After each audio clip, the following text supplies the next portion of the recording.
Hello. Hello, Kyle. I'd like to ask you, why is every image of the Children of Gaia tribe book so low resolution?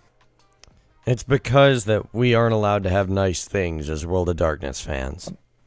You are currently listening to Kyle while he's on withdrawal. It's Yes. been 5 days since his last fix. Yeah, I mean, I literally, like, the past week, because I got fucked up on Friday of last week, I decided to not drink until Ren Fair this weekend. And then I got sick, but it wasn't the fucking drinking that got me sick. It was because I ate some bad food at Ren Fair. And it hurt so bad that it fucked up my throat, which is why I sound like this today. On top of that, he hasn't smoked meth in a week.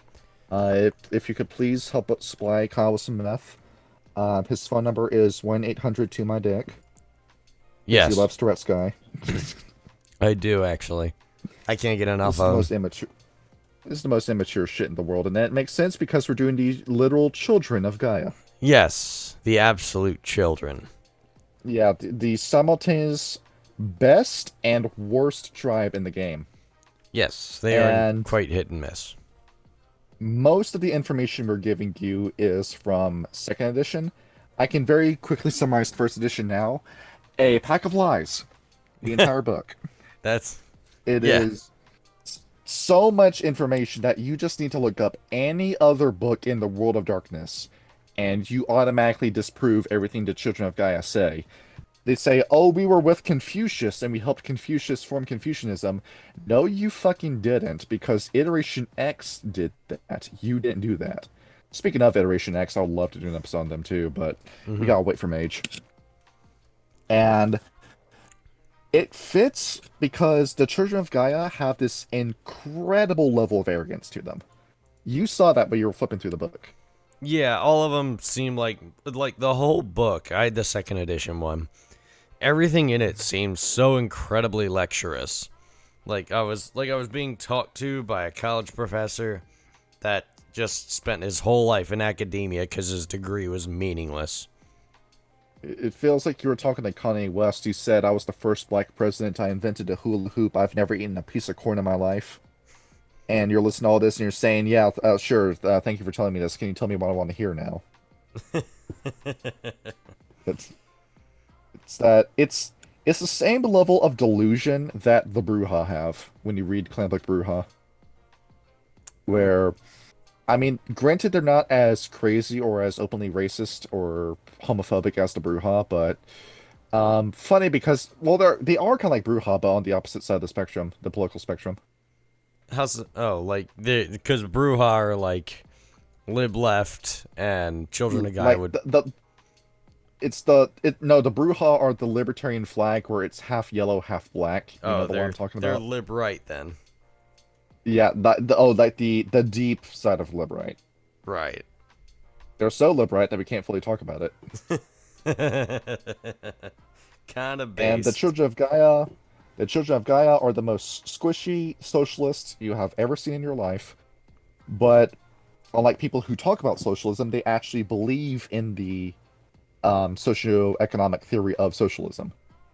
And funny enough, they're threatening a point of the litany with how deep they're getting into left-wing economics. Are they You actually? remember the you remember the portion of the litany that says respect the territory of another? Yes. They don't believe in that anymore because they say private land ownership is a offensive and problematic idea, and there should be no such thing as borders.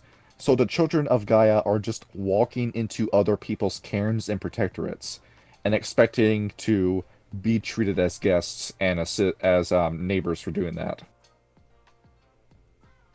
Yeah, and then they forget that wolves are naturally territorial. And then they get You their want to ears talk clawed about off, and they wonder why.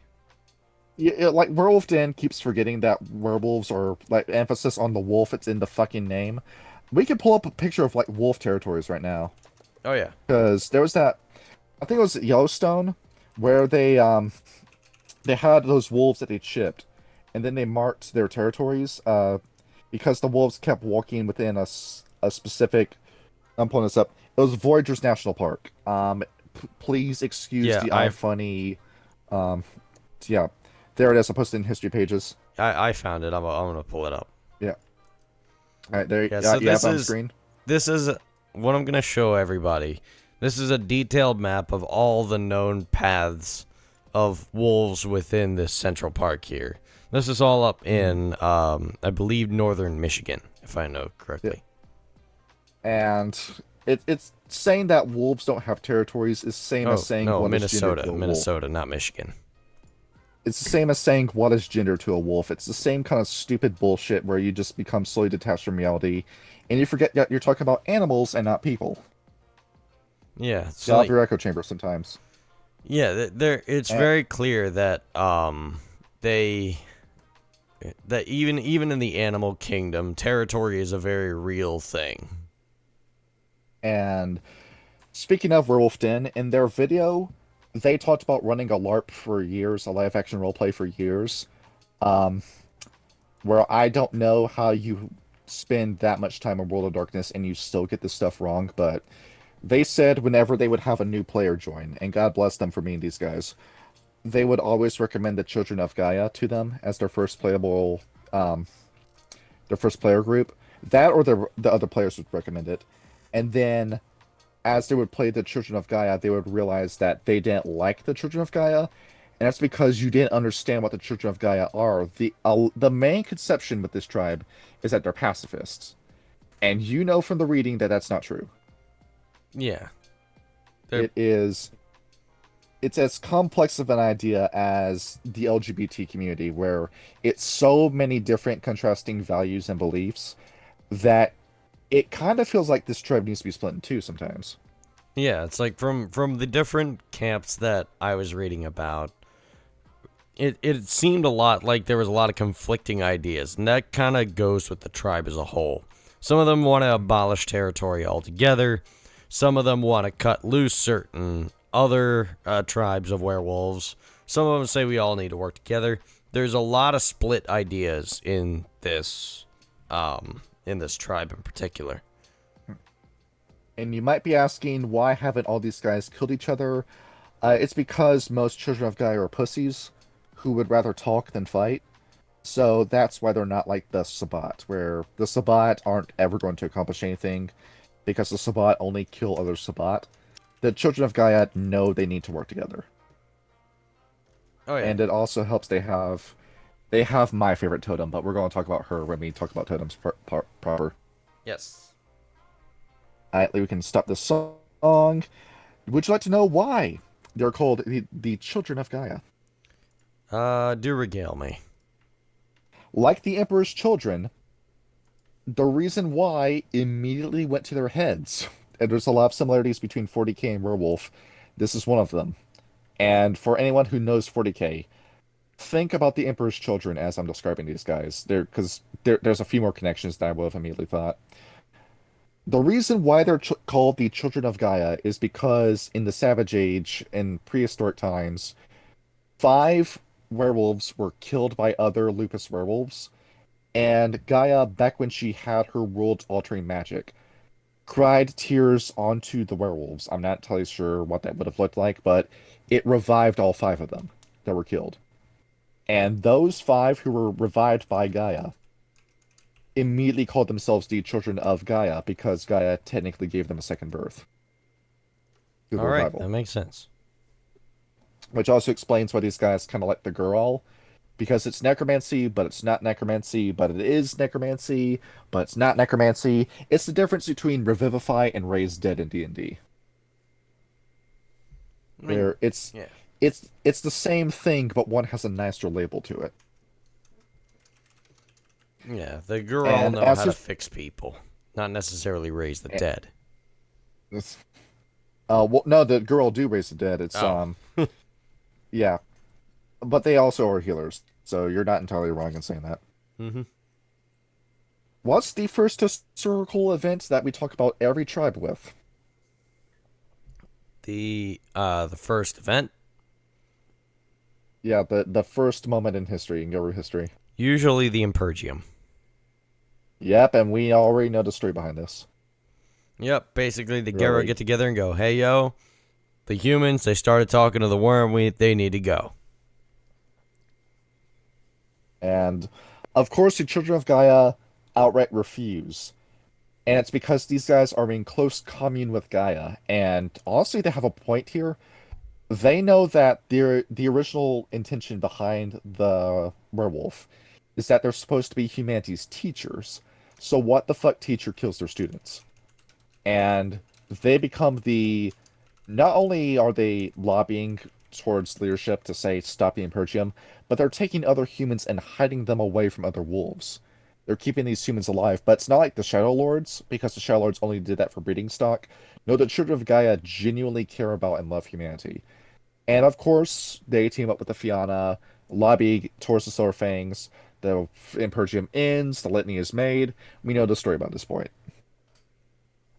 Yeah, And basically. next up is the War of Rage. And I assume they refuse that as well. Yep, they refuse to do that. But funny enough, there is a pharaoh breed that is only ever brought up in the Children of Gaia book. Would you like to know about them? Who would that be? The Apis. I've never told you about these guys, have I? I believe I've read about them in passing on other tribe books, but I don't recall exactly who they were. Pasting their glyph in history pages. There it is. Behold the Were Minotaurs. Oh yeah, that's right. I remember now. Okay. Now, two things I'm going to say before I say a joke. Yep. The Children of Gaia, as you have been looking through the book, are very big into sex. Yes. This is, if you kind of count the Gaia Fenris in it too, the one of the two openly homosexual tribes amongst werewolves. And when these guys aren't fighting, they're fucking each other. And the Apis are the fertility of Gaia. Where the Apis had a whole rite where they would take the semen of a man, the blood of a woman, mix them together, pour that mixture into the ground, and then you would have a Cabbage Patch baby who would grow out of the ground. And behold, there you go, pain of childbirth gone. That's And actually kind of amazing. you want to know why the Children of Gaia like the Apis so much? Because they're good at generating a lot of cum. Check this out. Mommy milkers, big mommy milkers, big huge milkers, huge big milkies. That's why they like the Apis so much, is because the two started fucking each other. And every child of Gaia man had his face buried between the boobs of an Apis woman. And every child of Gaia woman was getting railed by an Apis man. And these guys just bonded over just how much they loved having sex with each other. And you know what happens when the War of Rage came around, right? They were like, no, I don't want to kill my cum sleeve. Yeah, exactly. It's the Apis were accused of working with the worm, and of course the Apis don't want to take that sitting down. So all the Children of Gaia jump up, grab onto their arms, and say, "No, no, please don't leave." But the Apis say, "No, being accused of working with the worm is more important. Even though the sex is good, I'm still gonna go fight this war to my death." And all the Apis got up and fought the war, and of course got their asses beat by the Yaru Nation. But they weren't exterminated like the Gondor were. The Apis, well, their numbers were reduced to a point where they would never recover. But the Shadow Lords, Silverfangs, and Gelfenris stopped and looked at the Apis and said, "Huh, you weren't working with the worm. Sorry about that." And then they just left the Apis alone. Yeah, after Uh, basically hunting them to extinction. Almost yeah, extinction. a little too late, huh? Yeah, they didn't think that through, did they? Then again, the Get aren't So, good at thinking. and the Children of Gaia tried keeping in touch with them the best they could, because there are only about 10 or so Apis left. They talk about one in particular, Asterion. Do you remember the story of Theseus? We talked The about that during the Black Furious episode, didn't we? Yeah, he was involved in that. But before he met Hercules or Heracles, he went into a maze in Crete in order to fight the Minotaur, who was a beast that was going around killing people as a very twisted form of execution for King Midian. and or it might have been Maiden, but semantics. Yep. But either way, Theseus ends up killing Asterion, and the Children of Gaia witness that, and they say, well, it's kind of a mixed blessing. We wished Asterion lived a little longer because he was our friend, but at the same time, Asterion killed a little too many people and went insane. So, we don't like it, but it had to happen at that time. It's like it's like seeing your best friend get rabies. Yeah. That kind of reaction. And we'll talk a little bit more about Asterion in 3.5 because I feel like we're missing a story here, so I want to expand on that. But I'm not talking about myself. Yes. And if we seem a little skimpy on history for a little bit, that's because the Children of Gaia, during the narration of second edition, are high out of their minds in a That 70 Show smoking circle, where every historical event introduces a new narrator into a circle. So you have that many people in a dread up circle, you can only get so much information off them before you go into rambling. Second edition's book is a little messy. Yeah, I kind of grasped that. I'm kind of glad you didn't read the whole thing because you would have been so damn lost. Compare that to the Red Talons, where the Red Talons said, "Here's the thing you're asking about." The Children of Gaia say, "Hey, you remember Newt Gingrich? Yeah, I want to tell you about Newt Gingrich before I tell you about this next point." Like, what the hell are you guys talking about? Oh, they're high out of their mind. It doesn't matter. While this is going on, another thing I'm going to ask you, this is going to be me listing a whole bunch of books that Kyle should read. Have you read the Epic of Gilgamesh?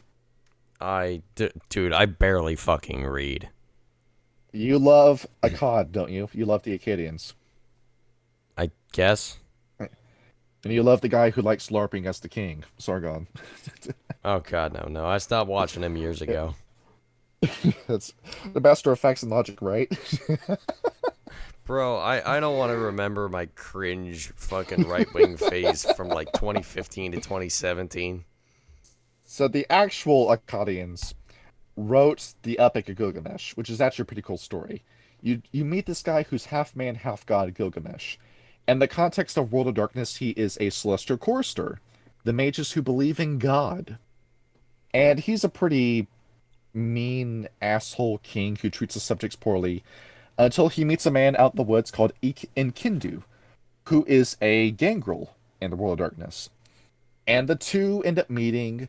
Enkidu questions a lot of stuff that Gilgamesh does, and they become best friends, and then Enkidu dies of a horrible disease, and it breaks Gilgamesh's heart. But in the context of World of Darkness, Enkidu is still alive. He went through his embrace and became a gangrel. To put this into context, his sire was Enoya, the gangrel antediluvian. Would you like to imagine just how powerful this guy is? Well, given that Enoya is one with Mother Gaia now, I imagine fucking ludicrous.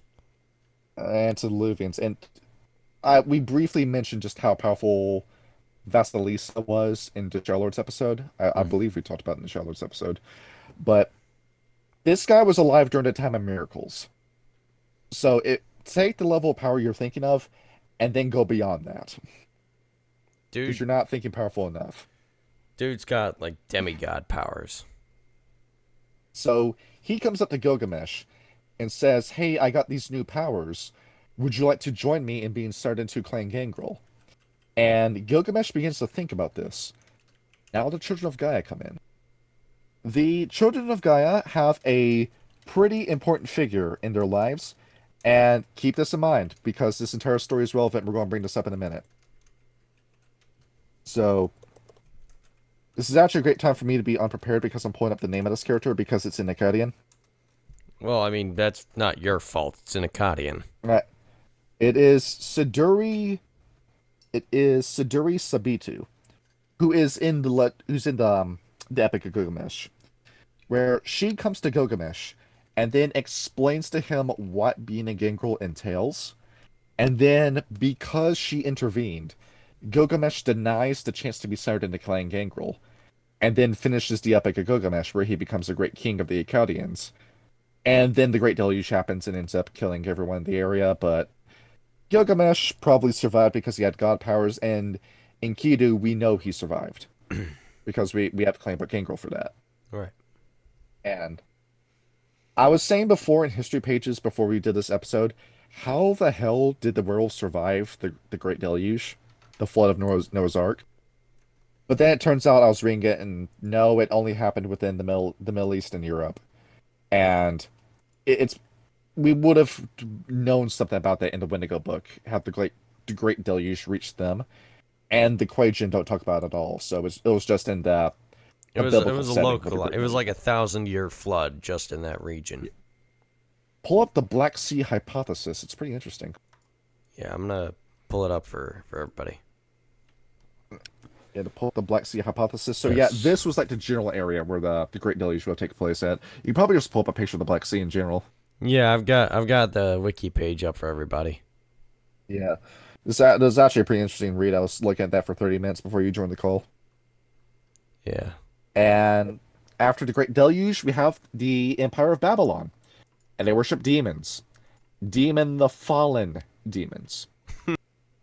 And of course, these being demons, the Children of Gaia take another W and realize that demons might be a bigger issue than the worm. So they go over and appoint a Ragabash called Mocking Demons, who goes over into the middle of Babylon and immediately starts shit-talking all their different gods. And it draws the attention of the Babylonians, who end up capturing him and put him to death. But it's too late, because the Children of Gaia, meanwhile behind the scenes, talked to Hammurabi, who outlawed the worship of the demons, and they lost all their power. So we lost Mocking Demons, but he knew what he was getting into. He knew he was going to be sacrificed. He basically And because martyred of that, himself to save the Babylonians from being Yeah. taken by demons. And like so far, dude, we've been talking about nothing but accomplishments for Children of Gaia. Yeah, they did good. Just win after win after win. The events of 300 happen, and the Children of Gaia don't participate in it. They just find it very interesting. They watch the Spartans fight the Persians. That's just a little tidbit in the book I thought was worth sharing. 300 years later, who's born? Jesus? Jesus Christ. We talked about him briefly in the Silent Striders episode, Yes, we did. and we said that the Silent Striders had other business to tend to. They looked at Jesus and thought he was pretty interesting, but there was another tribe they were watching him with, the Children of Gaia. And the Children of Gaia, on the other hand, were cheering whenever Jesus would come into town, and they were the ones who were at his door and pushing his door down, running up to Jesus because they really, really wanted to see Jesus. And this is why we have a camp called the Anointed Ones. It's because they are explicitly named after Jesus Christ. And of course, they were there the entire time, like during the Passion and everything, and they know about the resurrection of Jesus Christ. So behold, we have Christian werewolves. Yes, we do. You want to play Christian Werewolf? Play an Anointed One. They still don't know who Jesus was supposed to be. They think he might have been a mage, like Gilgamesh was. But no, he was just a little too powerful because they've never seen a mage raise themselves from the dead like that. They don't think he was a Malkavian, which is what, of course, Clan Malkav believe, and other vampires. But they say no, he wasn't a vampire. That was impossible because they very clearly saw him walking around during the day. Yeah.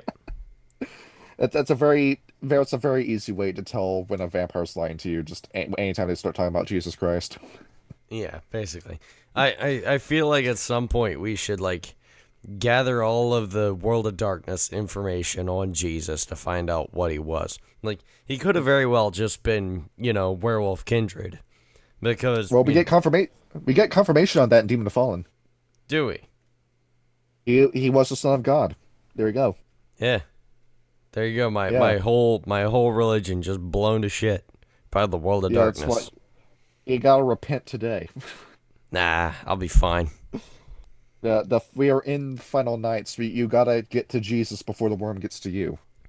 I had the weirdest, speaking of today at work, I had the weirdest exchange. This old black guy About Jesus? in a beanie with a suitcase walked up to Yeah. me, and this old raspy voice, I could barely hear him. And he walks up, he's like, There's something different about you. The way you carry yourself. You ain't like the other boys in here. Like I could tell you got something in you. You been to college? I said, yes, sir. I got my bachelor's degree. He's like, I can tell. Just the way you carry yourself, very sophisticated. You walk like you're going to be somebody, and I think you will. You go to church? I said, no, sir. I don't go to church. He's like, you will. You will. And you don't got to beg for it, neither. You just got to be there. And I know you're going to know what to do when you are there. And he said some other stuff, and he walked off. But just a really weird exchange that happened to me, just completely off topic.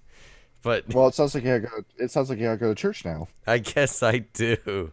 It was a very strange exchange. Speaking about Jews, the Roman Empire, Shalom. and we have talked about Rome a lot with these werewolf tribes. These are the only werewolves who weren't involved in Rome at all. And you might be thinking, well, what were they doing? They were in Judea or Palestine the entire time, making sure the Romans weren't killing Jews. So we have Jewish werewolves too. Yeah, I like the Children of Gaia. Really like religion. You can now do your Mel Brooks voice whenever you play a Child of Gaia. Yeah, hey, fun. Because there you go, we have confirmation in the book that's in second edition, dude. Cool. And yeah, it sounds like we're doing like a whole bunch of like fast forward, but no, it's because the Children of Gaia are fast forwarding. Um, Next up is the Dark Ages. We talked before in the Glassworkers and Black Furies episode that the Children of Gaia infiltrated the Catholic Church along with both of them. Well, yeah, because they were with Jesus. Yeah, it was the Glassworkers' plan. And the Glassworkers called the Black Furies and the Children of Gaia to get in on the hustles while the Shadow Lords were just failing miserably at infiltrating the church. And what the Children of Gaia did is that they infiltrated the Crusades specifically. Yeah, pacifism, right? No, they were in knight armor, avenging Jerusalem along with the Crusaders. Wow. And What do they have against funny the enough, Turks? well, it's because they spent so much time defending what would be today as Israel, just for it to be invaded by a tribe they didn't even think was going to take it over. They say, that's our territory, leave it alone. Yeah, respect the territory of another. Respect our territory, but we have no respect for yours. Yeah, basically. Good old litany coming And back it's to funny haunt. because they also, and that would also mean they witnessed the formation of the Order of Reason from the Hermetics, because the Order of Hermes split and formed the Order of Reason that would eventually become the Technocracy. So a lot of history these guys are involved in, actually. Yep. Yeah, because funny enough, like all this like natural splat mixing, it's just coming naturally in this book. There's so many different ways you can branch off, like even not even Fallen Knights, but just in points in history, like the Dark Ages, like the Church of Gaia seeing the early formation of the Order of Reason. That would be an awesome game. Yeah, Of course, nobody's going to run that because not enough people are playing this game, but that would be cool if somebody did that. we're working on it. Sooner or later. And while they're in the church, of course, the Inquisition comes. And the Inquisition immediately found the Black Furies, and the Celestial Chorus, who were involved in it, found the Children of Gaia, but the Children of Gaia confirmed their identities.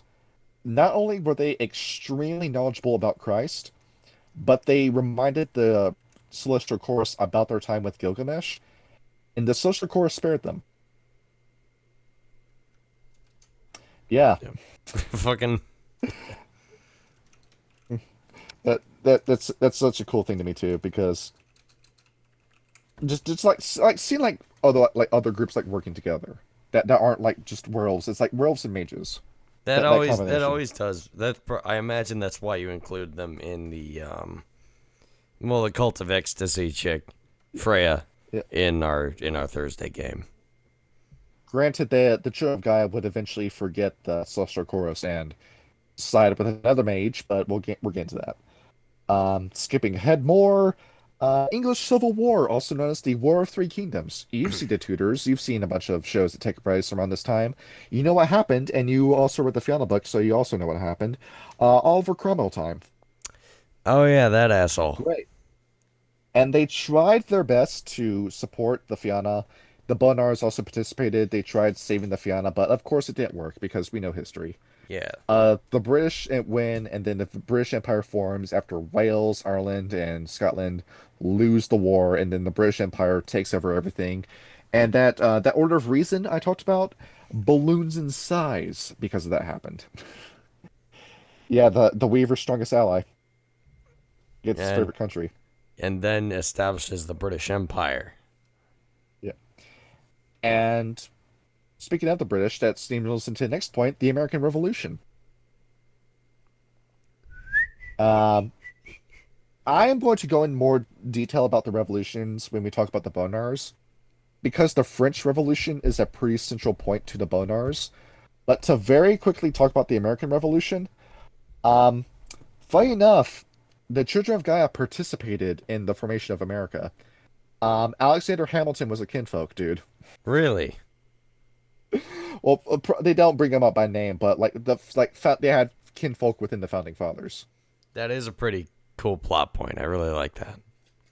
So somebody in the Church of Gaia was at the Constitutional Convention Mm-hmm. when that happened.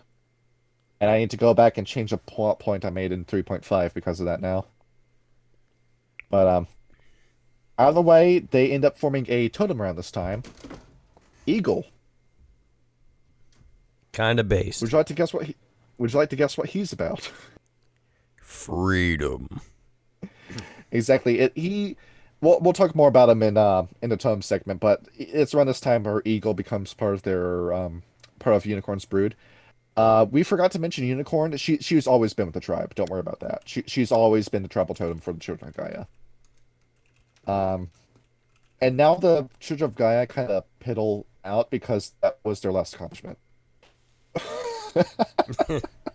Yeah, basically. The formation of America is safely where we could stop the history segment, but we're going to keep going. Oh yeah, definitely. There's probably more they're doing. Right. They fast forward to the 1800s, the Wild West. They end up just pissing this entire era away because they spend too much time trying to kiss up to the Actina, who of course aren't going to take them seriously because they're all white. Oh, absolutely not. Let's make some friends. Let's pick the tribe that's the most openly racist, and they join the Actina. They try kissing up to the Actina, and it doesn't work. It does not work. No, the Actena are like, y'all white, can you fuck off? We're trying to do our ancient mysteries. Exactly, and I think they would have had a better time working with the Wendigo, in all honesty. I don't even think Because- that would have worked. Well, we What? did the Wendigo episode, and the Wendigo, it's like the Wendigo wants to celebrate their birthday in peace, and then the Children of Gaia wants to throw a party for them anyway, and then they just take it. Yeah, I kind of like that. That's about what It's they like- would have done. Is that they're saying, yeah, it's nice that you're giving us attention. Can you please leave my house? Yeah. It's like, yeah, thank you for the cake and the presents. Leave me alone. Let's see, and then as time is going on, we go into World War One and Two. Of course, as we know it, this is ancient history. Franz Ferdinand dies. A war that should have been small became a massive war. And after seeing World War One, the Children of Gaia begin to realize that they've been relying a little bit too heavily on pacifism. Pacifism is a good idea to have. I mean, it's good to, love one another, treat everyone the way you want to be treated, and violence is the answer you should go for first and foremost. You can't live in a world where you think that the way I'm going to win every argument is by caving the face in of the person I don't like. But we can't live in a world like that because that's just going to be nothing but chaos and brutality. And we've seen so many civilizations like that throughout history crash and burn, be flashes in the pan, because you just can't create a society where there's no compassion. But at the same time, there is a fundamental flaw with pacifism. Kyle, say I'm sitting in front of you, and I'm taking my hand and I'm boxing your left ear with it. If I keep hitting you in that ear, I'm going to deafen you in that ear. You can't tell me to stop because I'm just going to keep doing it. What's the only thing you can do? Hit you back, obviously. Exactly, you have to defend yourself. And the Children of Gaia realized this. They can't keep hanging on to pacifism because they said the American Revolution, that's the last war we're going to fight. We're going to stick to pacifism after that. But no, you just can't do that. You have seen Wizards, right? The Ralph Bakshi movie? Because the point of Wizards is that it was part of the movie's thesis was talking about the dangers of propaganda and what it can do. It can embolden the radical, it can strike fear in the peaceful. But more importantly, it was an indictment of what pacifism is, where it's good to be a pacifist, but you need to act when the time calls. As the quote goes, you need to fight your dragon before it comes and burns down your village. You can't just sit around and just take what's going on and expect things to get better for you. Yeah, you need to know when to draw the line in the sand. When you need to go. This is about drawing a line in the sand, dude. But, Exactly. It's waking up in the morning realizing what am I going to put up with today. yep. And they decided, you know And what? They had enough. and it's also, you of course know Undertale, and you know that I'm not a big fan of it. Yeah. And the reason why is that I think the blind idealism behind the pacifism of that game is way too naive because you can't just solve every issue with love and peace. And I think Toby Fox realized that too because Deltarune, the final boss of that game, the Chaos King, there's no way you can talk him down. He's just a guy who wants to kill you. And that whole situation, it doesn't have a peaceful resolution. Well, You have to fight the guy. well, it's chaos. I mean, you can't be pacifist in a world of chaos. Yeah, you need to stand up and take action. And that's what the Children of Gaia do after World War One, where they realize we need to start investing more into groups like the Patient Deed, for example, who we'll talk more about. Mm-hmm. So when World War Two comes around, now they start participating in the war, but they still don't like seeing blood and gore anymore. They let the Fenris do what the Fenris do, and of course the Fenris botch it, but we'll talk more about that when we talk more about that. The Children of Gaia instead stay behind the lines and make sure that the people who are on the on the home front are safe and sound. They're going into uh the United Kingdom and during the Blitz and making sure that people that just have their homes I combined home with bombs Yeah. that just had their homes bombed and making sure that they're still alive. They're going into France and making sure that they're not losing themselves to Nazi ideology. They're in Nazi Germany looking for the few sane people who aren't cool with Hitler's bullshit, and they're making sure that they're protected from the thought police. And yeah, they're not fighting, but you're still doing something pretty important where, Making a difference. like when I say violence, like I don't mean like war violence, but at the same time, you need to know when to take action. Yep. And Like not the Children all of Gaia, not all action has to be violent action. and the Children of Gaia kind of redeemed themselves after 150 years of just pissing away not everything. Yeah, during that time they sacked up quite a bit. And then what happened 20 years later? 20 years after that, 1960s, the Vietnam War. Well, there was that, and the Children of Gaia did participate in it by protesting against the Vietnamese War. Oh yeah, the Summer you of remember Love. Yeah, that scene from Forrest Gump where they're all at Washington D.C. Yep. That's Children of Gaia. That's all I gotta say about that. That they had one of their Children of Gaia kinfolk up there in the American shirt talking about Viet fucking Nam. And everyone applauded. So, if you want to talk about the golden years of the Children of Gaia, everything we talked about, it's cool, but it never turned the heads of the Shadow Lords or the Silver Fangs. This is what turned the heads of the Shadow Lords and Silver Fangs. The Civil Rights Movement. And not only did the Black Furies make a ton of progress during that time, but the Children of Gaia, holy crap, because they were involved in the peace marching with Martin Luther King. They were in the crowds with Malcolm X. They were involved in every single political issue during that time. Granted, the Black Panther, that we have to give the 10 the credit for that, but the Children of Gaia were giving them some money. Because the Children of Gaia have the resources. And thanks to them, more and more and more pushback was made against the Vietnamese War until eventually Watergate happened, Nixon pulled out, America pulled out of Vietnam, and everything was great. It was a very good time to be a hippie. Yes, it was. And they got so many kinfolk during this time too, because all the traveling bands, Grateful Dead, Jimi Hendrix, Janis Joplin, The Doors, all All the these real bands that good were heavily, 60s heavily. bands. The Who, yes. One of my Um, favorite bands are the Kinfolk. the band, just the band. You Yeah, gotta I love know. '60s names too. They were so up their own asses. I feel like they were just like at the tail end of it where it's like, you know what? There's so many bands that start with the. Let's just be the band.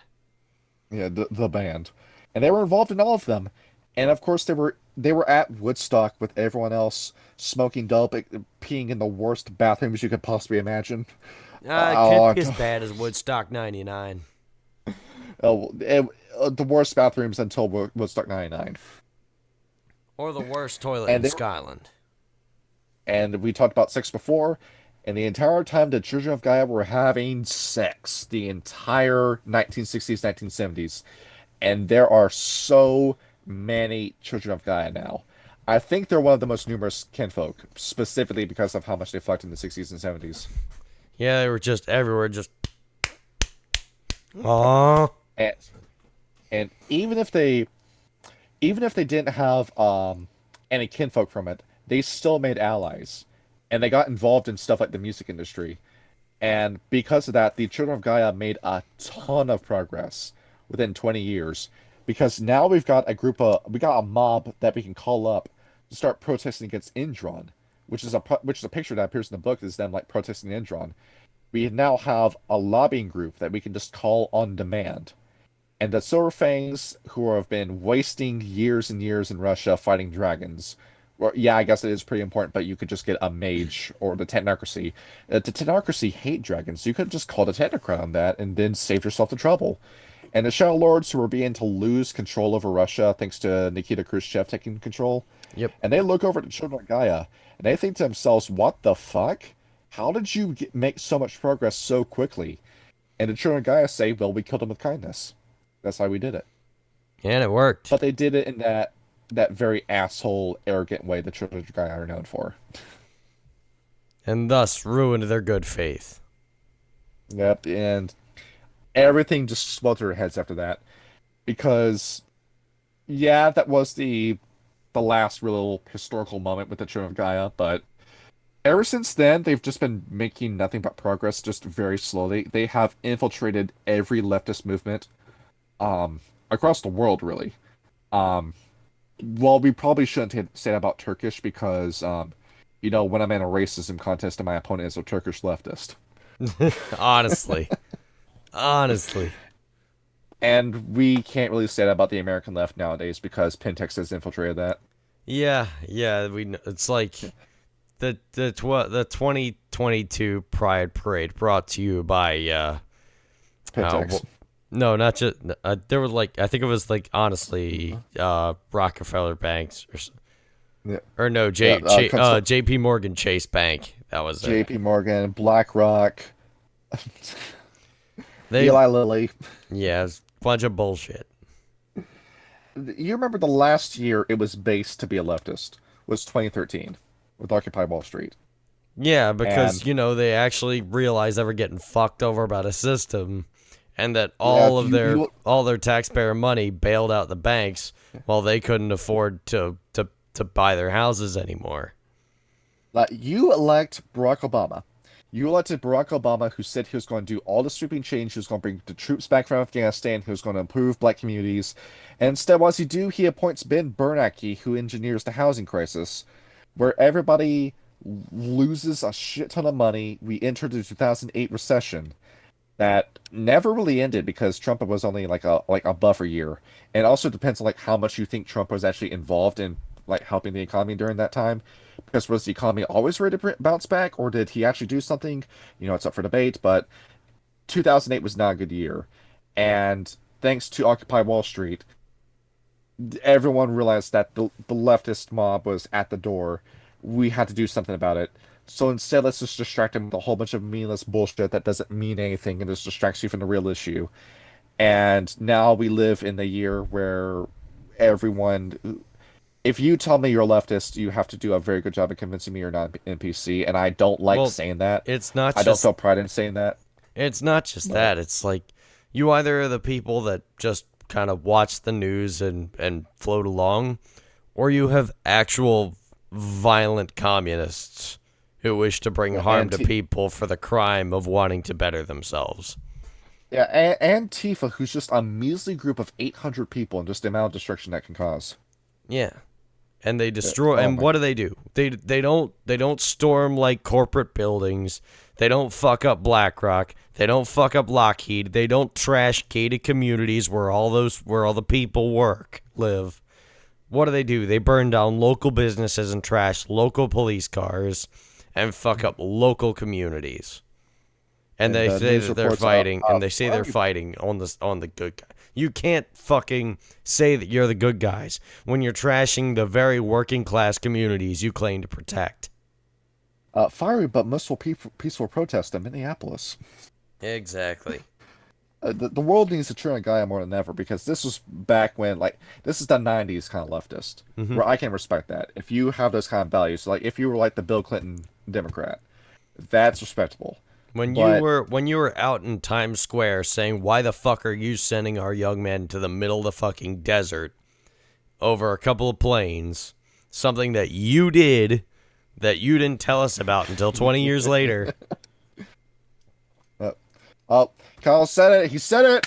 He said it. Happy 9/11. I did it. Happy 9/11. We're filming this on 9/11. We're doing it. I completely forgot that it was 9/11 today. He said the magic word. We were doing the whole Pee-wee's Playhouse. Everybody's cheering. We're gonna get fucking banned from YouTube. I don't care. I don't care. We could just move our videos to X then.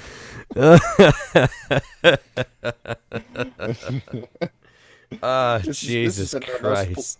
This has been the most political episode we've ever made. No, that was the Stargazers. I still think the Stargazers outdoes this, but we'll see. All right. Moral of the story: stop being a 2020 leftist and be a 2000 leftist. Be a 2009 leftist. Listen to Green Day. Go protest and burn down a corporate building for fun. Yeah, do what Francis did. There you go. Yeah. And stop blocking the fucking highways. You're just causing more carbon emissions by idling your car. Stop using the bike lanes in Canada. Those just take up lanes of traffic. Yep. And right. of course, if you want to fight us about this in the comments, Kyle won't say anything. I certainly will. Yeah, I don't. I think it's very clear that John does all of the fighting in the comments section. Like, I don't do a whole lot of community interaction. Give me a reason to fight you. I'm like, I don't like fighting. It's a waste of time. Dude, I gotta fucking wake up and go to work tomorrow. I don't want to deal with that shit. Well, that's history, because the Children of Gaia did a few big things, but not really that much compared to other tribes. They went a lot of places, but they didn't really do all that much. But when they did something, they made it fucking count. Quality over quantity. Yes. Really.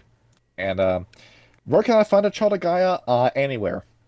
From what the information we told you is, they mostly hung around the Black Sea, but you can find these guys anywhere. I love that people love saying that there's no werewolves in China, stargazers, glasswalkers, red talons.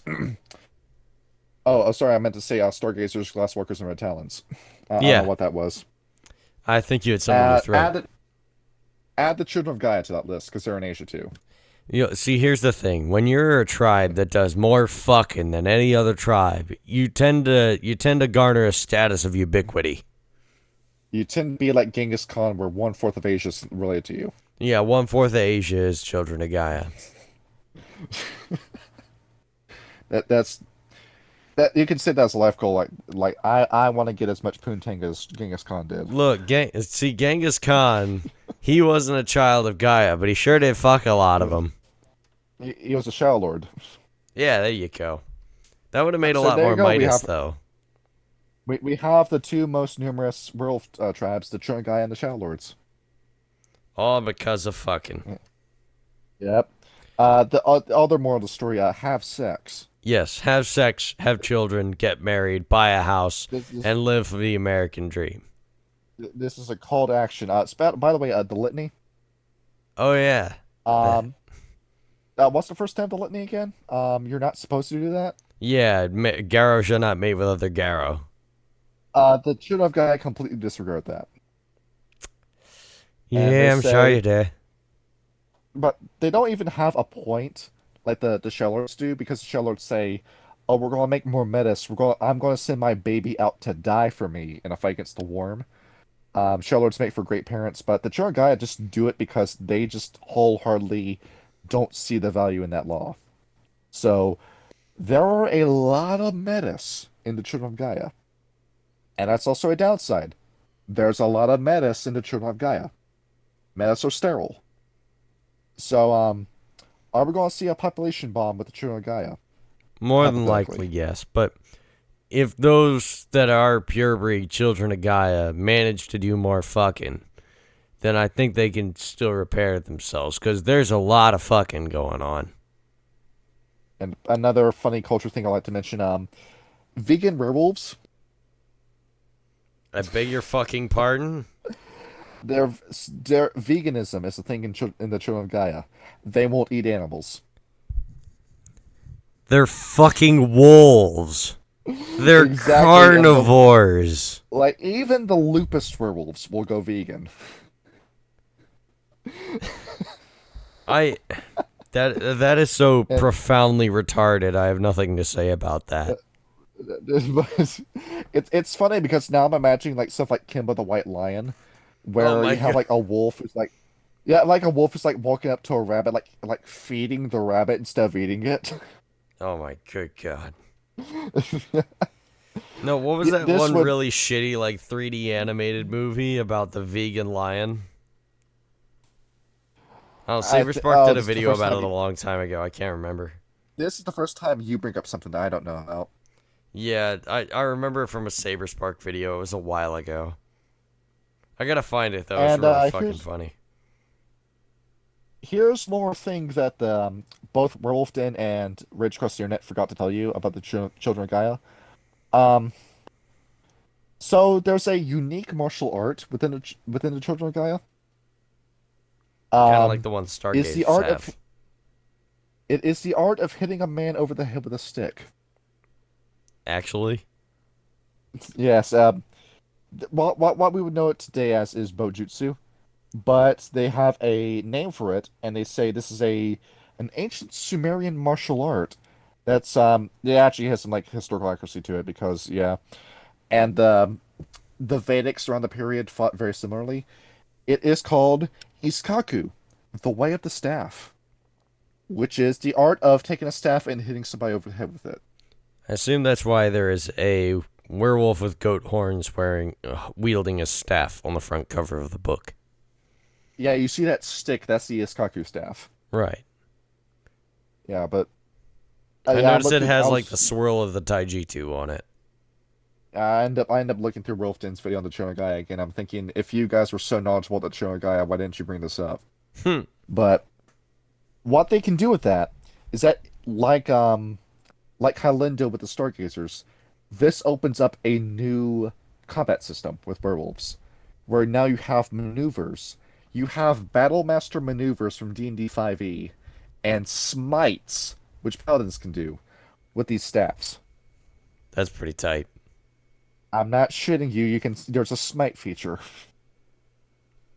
and some of the stuff you can do with this, you can go from like hand smite, which is swinging the stick so hard that that you dislocate the guy's wrist that you hit, and they lose the ability to use that hand for the rest of combat or for the rest of the scene.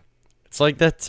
And It's then you like get when Robin was talking with Batman. I think in Arkham Knight, he was like, "So you don't like guns, but you're okay with traumatic brain injuries."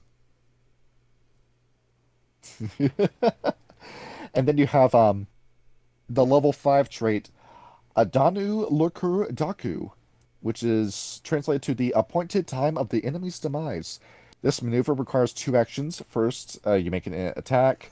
If they fail to parry with success, you may make a physical challenge. And then on success, you knock them so hard with your staff, you knock them unconscious for 3 rounds, Oh, that's funny. regardless of health levels. You literally just go no horny, and then bonk.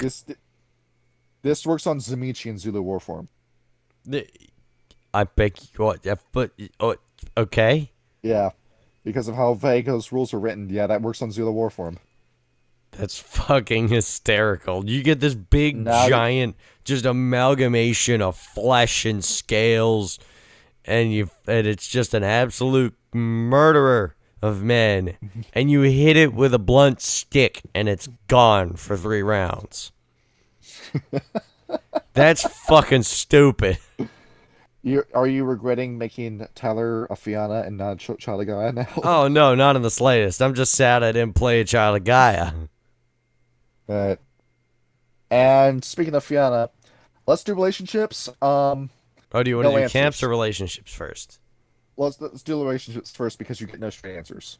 No. I was taking my notes earlier today, and I was taking more notes later today, and then I realized that the book says fucking nothing, because the Children of Gaia never give a clear answer on how they treat other Garrow. Like, I was... What? We're all werewolves. We love each other. We love other werewolves. That's the response. And red talons. If they're human or Hamid, we're going to kill you. But yeah, so like there's a couple of notes on like a bunch of different tribes. But it, like I said, the book is very lecturous, and the lecturer doesn't want to give an opinionated answer, which kind of defeats the purpose of there being this in the book in the first place. You've got like 3 different people giving their opinion on the Fianna, and it kind of shows that there is a small issue with the Children of Gaia. We mentioned before that it feels like these are 2 different tribes. This shows because everybody wants to get their voice out. The biggest issue with socialism and communes is that when everyone is speaking, nobody is heard. And everyone has something to say with the Children of Gaia. The Glasswalkers could form a consensus. You can't get that with the Children of Gaia, because the Children of Gaia, they say, my opinion matters, my opinion is the one you should listen to, and then the next opinion you hear from the next Child of Gaia is completely different. So, no relationships this episode. Really not. Like, if you want, I can give you some cliff notes. Black Furies quoted that Unicorn and Pegasus leave the same footprint. We cool. Bonars, tacky, you down to earth. Fianna, good warriors, and have a lust for life. Intolerant and Midas and Farah. They get ephemeris. They believe in crushing the weak. Might have been Nazis. They get hate them for seeking peace. Glasswalkers. It's funny that what up? It's funny that the ephemeris part, because the narrator's going, the ephemeris aren't they Nazis? And then Exactly. The next person says, don't you ever say that to a ephemeris. They will rip out your intestines through your throat if you call them that. They made sure the Swords of Heimdall died. They would be delighted to cave your face in if you called them that. And they did the right thing. So, Glasswalkers, they love the city. Bit too weavery, trust them, but not too closely. Red Talons, all lupus, hate humans, but we kind of need them, because they're very strong. Shadowlords, kings of darkness and dark magic, scare the hell out of them, but they're too good to get rid of. Silverfangs, decent except for crazy hero bullshit, and they like the traditional leadership position. Silent Striders, pretty tough, keep a lot of secrets. Octena, great mystics, Wendigo, they want war and death. Stargazers, they either quit or we failed them. Spoiler alert, they quit. That's about all you got. And of course, you have the other Pharaoh where they say, was there a were spider? Was there a were spider? I guess there is. And then they just talk like that, and then like even the girl they have like no formal opinion about. The only group they have a formal opinion about is the Korax, where of course they like the Korax. Everybody likes the Korax except the Black Spirals. Everybody loves Raymond. Everybody loves Corax. Yes. So I didn't bother And taking notes on the Farah because there, it doesn't matter. there is one thing I'd like to mention. What's that? We finally have a tribe that talks to the Rokia. Oh wait, do they?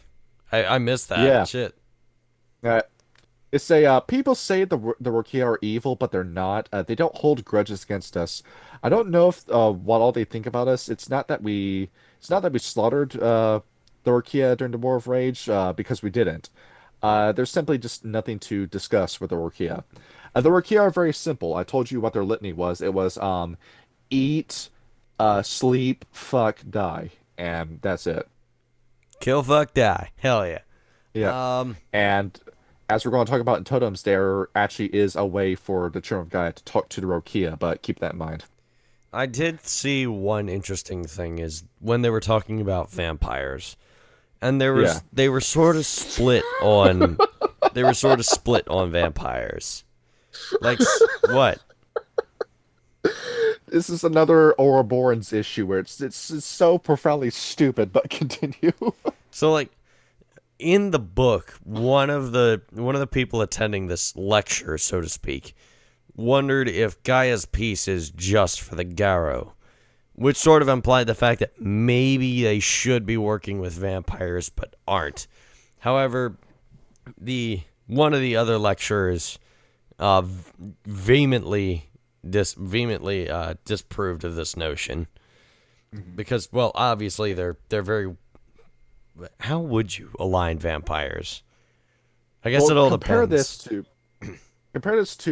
first edition, where in first edition the gangrel did have an open relationship with the werewolves. It's because if a gangrel was nice enough, the werewolves would leave it alone. Because they said you technically are a shapeshifter, you have very wolf-like qualities. We'll spare you if you don't try to drink our blood. Of course, if a gangrel tried feeding from a werewolf, immediate death, no questions asked. And then that was kind of muddied in second edition. But in first edition, they say if you see a vampire, just walk right up to it and try to redeem it. Yeah, it's kind of fucked. Would you like to do that with a Giovanni, who are planning to do Ghostbusters? Would you like to talk to a La Sombra, who's having his brain eaten by a tenebration? Would you like to try that with a Zimichi, who invented the path of metamorphosis? Yeah, no, that's not gonna. Like, And you're and we better off talked just about talking to You're better off just talking to the fucking uh we the we gangrel. talked about we talked about the Setites too, the Ministry, and that's the kind of vampire you don't want to be friends with ever, Fuck Setites. ever. All my Uh, homies hate Setites. there actually is like a few vampire clans I could see getting along with the Children of Gaia, but we'll save that for mixing splats Anyway, and so mages, mages. humans with gifts, and kinfolk, etc. The Dreamwalkers and the Old Blood aren't too bad. The rest are lethally dangerous. Hunters. That's something I like. That's what you just said. What you just said with Kin being in that segment.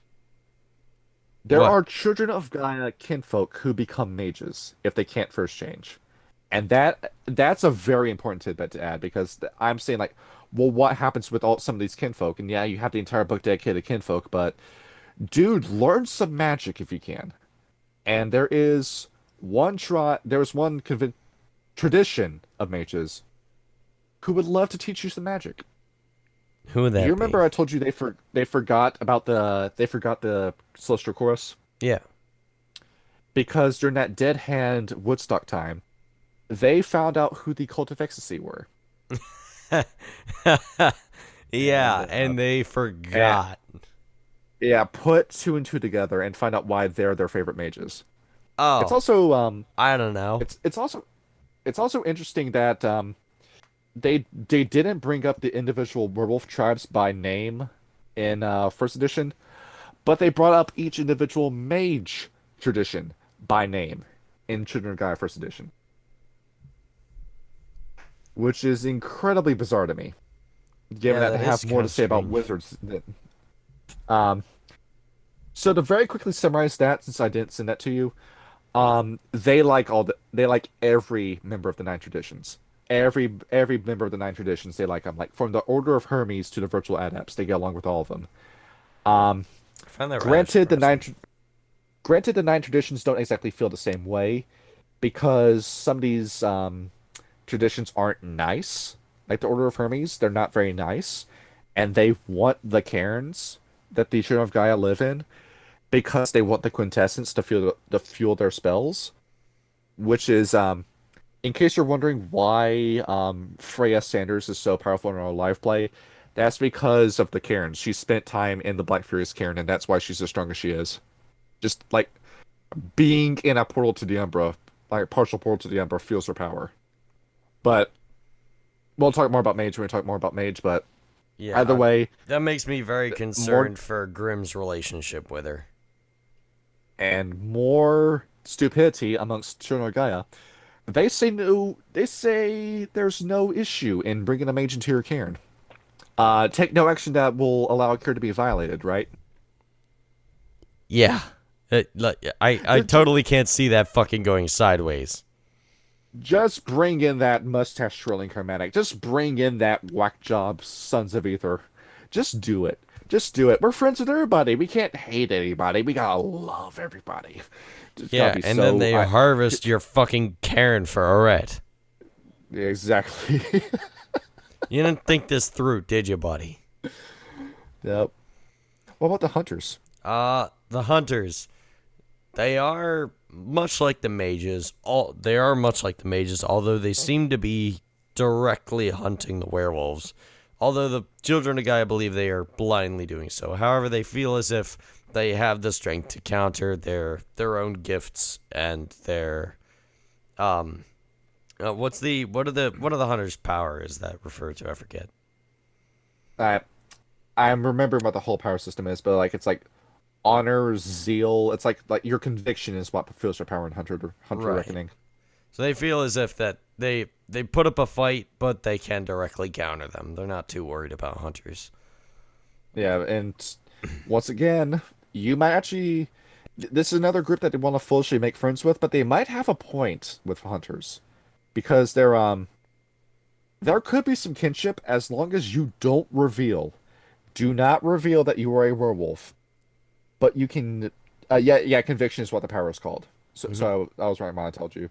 And mercy, vision, and zeal are the three different branches, but don't reveal that you are a guru, and you could get a hunter on your side. And all the people that need to die but you don't want to kill, get the hunter to do that. And now you're thinking. Now Yeah. you're being smart. Some big brain Children of Gaia shit. Okay. Next up is Halloween. Yes. Ghosts, Yeah, scary. happy Halloween. That's about it. Changelings. They do the same thing with the changelings that they did with most of the Pharaoh, where they went, "Are they real?" And someone went like, "Yeah," and they're fun. That's about it. They probably met a few issue too, because we mentioned that in our changing episode. Yes. It only makes sense for them to meet the issue, and probably some boggins too. More than likely. They just have fun playing with them. All right, and now we may talk about the camps. Okay. Moving on to camps. We're going to start with the biggest ones, Servants of the Unicorn. They are indeed the largest group in the Children of Gaia, and their main task is simple: unite the tribes of the Garrow. They need to stop grudges from boiling over into squabbles with other tribes in order to try and work together and unify before the apocalypse. Very simple goal. Following that, there is... What's up? You're following what? I said following that, there is also the splinter group off of them, the Crest of the Horn. They are a small group within the Servants of the Unicorn. However, they believe that some Garrow are too far gone to try and be saved. Like, the Silver Fangs are corrupt leadership, and only the Children of Gaia are fit to lead the Garrow. They're kind of revolutionaries in that way. They... Black Spiral Dancers? No, I don't think they're Black Spirals. They just don't like the Silver Fangs, and they want to institute a Garrow Council democracy. That's the main I remember trying to figure out whether or not a Black Spiral Dancer could be redeemed, And the answer was no. And specifically, why it couldn't work is because the whole issue with the Black Spiral Dancers is that you have sold your soul to an entity that has eaten your soul. There's nothing to redeem. There is a silver river that runs through the Umbra that the Children of Gaia dunked a Black Spiral Dancer into.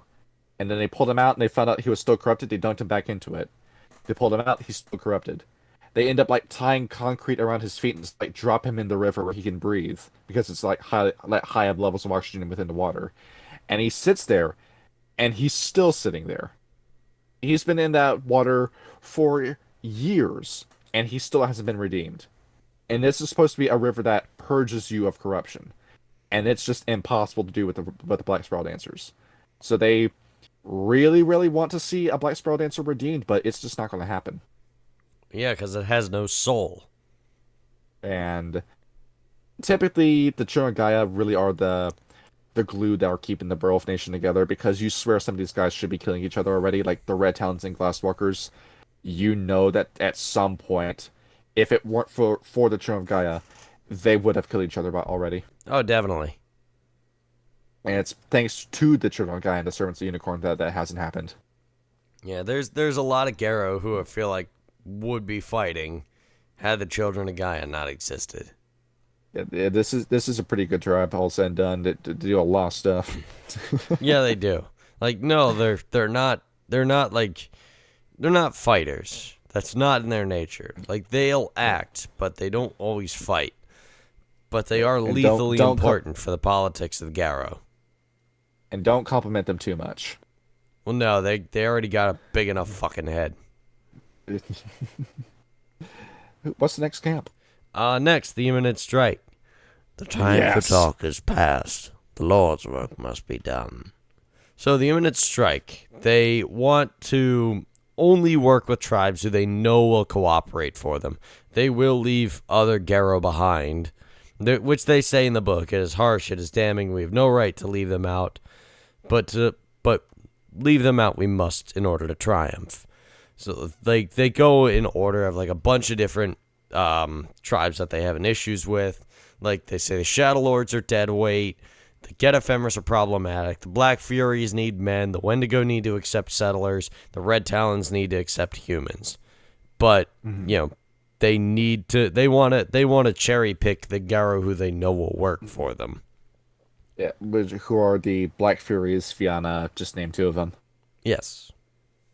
You will have to get them to stop fighting, but other groups like say the Shadow Lords, maybe not so much. Well, no, I mean the imminent strike, more or less, and we already talked about this in the Shadow Lords episode. The Shadow Lords are absolute tyrants. We all know this, and the Children of the Children of Gaia are like the Red Army trying to fight the White Army. What Antifa thinks they are, basically. But all they really will wind up with is further chaos in doing so. Mm-hmm. And moving on from that, we have what's up. I was going to say another tribe they are probably going to end up leaving behind, the Glasswalkers. But it's ironic because the Glasswalkers have the Dies Ultimae, and functionally they both follow the same thing because they're both doomsday cults getting ready for the apocalypse. But one is Weaver aligned, one is Gaia aligned. So you can fight for the same thing, but your end goal very drastically changes what everybody's going to think of you. Exactly. So moving on from that, we have the Patient Deed. So they seek to accept even the most wicked among the Garrow. They believe that in order to survive the apocalypse and win the fight for Mother Gaia, they need to unite all of the Gaian tribes. Even tribes who are spiteful and resistant to unity are only an eternal reflection of their own resistance to Gaian's will. So at the end of their section says, "We say to those in the imminent strike, when did Gaia give us permission to abandon any of her children? when they got corrupted saying by the worm, fellas. What we were saying about pacifism. This is the conscientious objector who realizes at some point he is going to have to pick up a gun and shoot somebody, and that's what the patient deed are. Where I can't say anything bad about these guys, because the totem they follow specifically is black unicorn. We're going to talk about black unicorn at length, but we're not going to go up. We're not going to pick any fights. But the minute we see danger at our doorstep, we will respond to it, and this is the most respectable camp I've seen in the Children of Gaia, and I think this just might be one of my top 5 camps. Period. Really? Yeah, because the patient deed, that's what you should be doing. Like, these guys are pretty much like superheroes in a way. Well, And by trying to fucking unite all the tribes, to regardless of how terrible they might be. Yeah, because these are people who genuinely want to help somebody. I mean, there's no, well, there is a bit of a card up a sleeve with the Children of Gaia as a whole, but the patient deed in principle by itself, there's no downside to them. These are genuinely good people. They're like the Salubri without the blood drinking, where they just want to help humanity and help the other tribes. I suppose that does make sense, but does this imply that they would be the ones to try and uncorrupt Black Spiral? They would try the Silver River, and it's not going to happen. You're going to have to banish the worm, but even when that happens, every Black Spiral's just going to drop dead if you do that. Yes. So after that, feels bad, man. We go to Jesus, the Anointed Ones. No war, no violence. All the peace we bring through peace. They believe that war will only make war, and they want to contend against none. And all of their gifts are created in order to gentle their opponents as opposed to directly harm them. But basically, they do not want to fight. They want to befriend. Pretty simple. And what we just said, take out your left hand and put the Anointed Ones and Servant's Unicorn in it. Take out your right hand and put the Imminent Strike and the Patient Deed in it. Do you see how different these two are? They're completely opposites. Yeah, there's a massive divide between Unicorn Prime and Black Unicorn when it comes to her and his followers. And this is what I mean by it feels like these are two different tribes, because one is the Minutemen and the other ones are people who are trying to model themselves after Jesus Christ. Yep. They don't mix. They really don't. Granted, Jesus wasn't exactly a pacifist because he did get pissed off, and I shouldn't say pissed off, but I'm talking about Jesus. he did go into a rage when he saw the Jewish temple that was turned into a marketplace, because he did trash that entire temple and freed all the animals and said, "Stop making my father's house a marketplace. Tear this building down. In 2 days, I'll rebuild it." And he did, for fun. Yeah. Well, no, they didn't. They didn't do that. See, this is how we identify that you're a Jew, because you don't know the full story. No, I don't. Like I said, I don't read very much.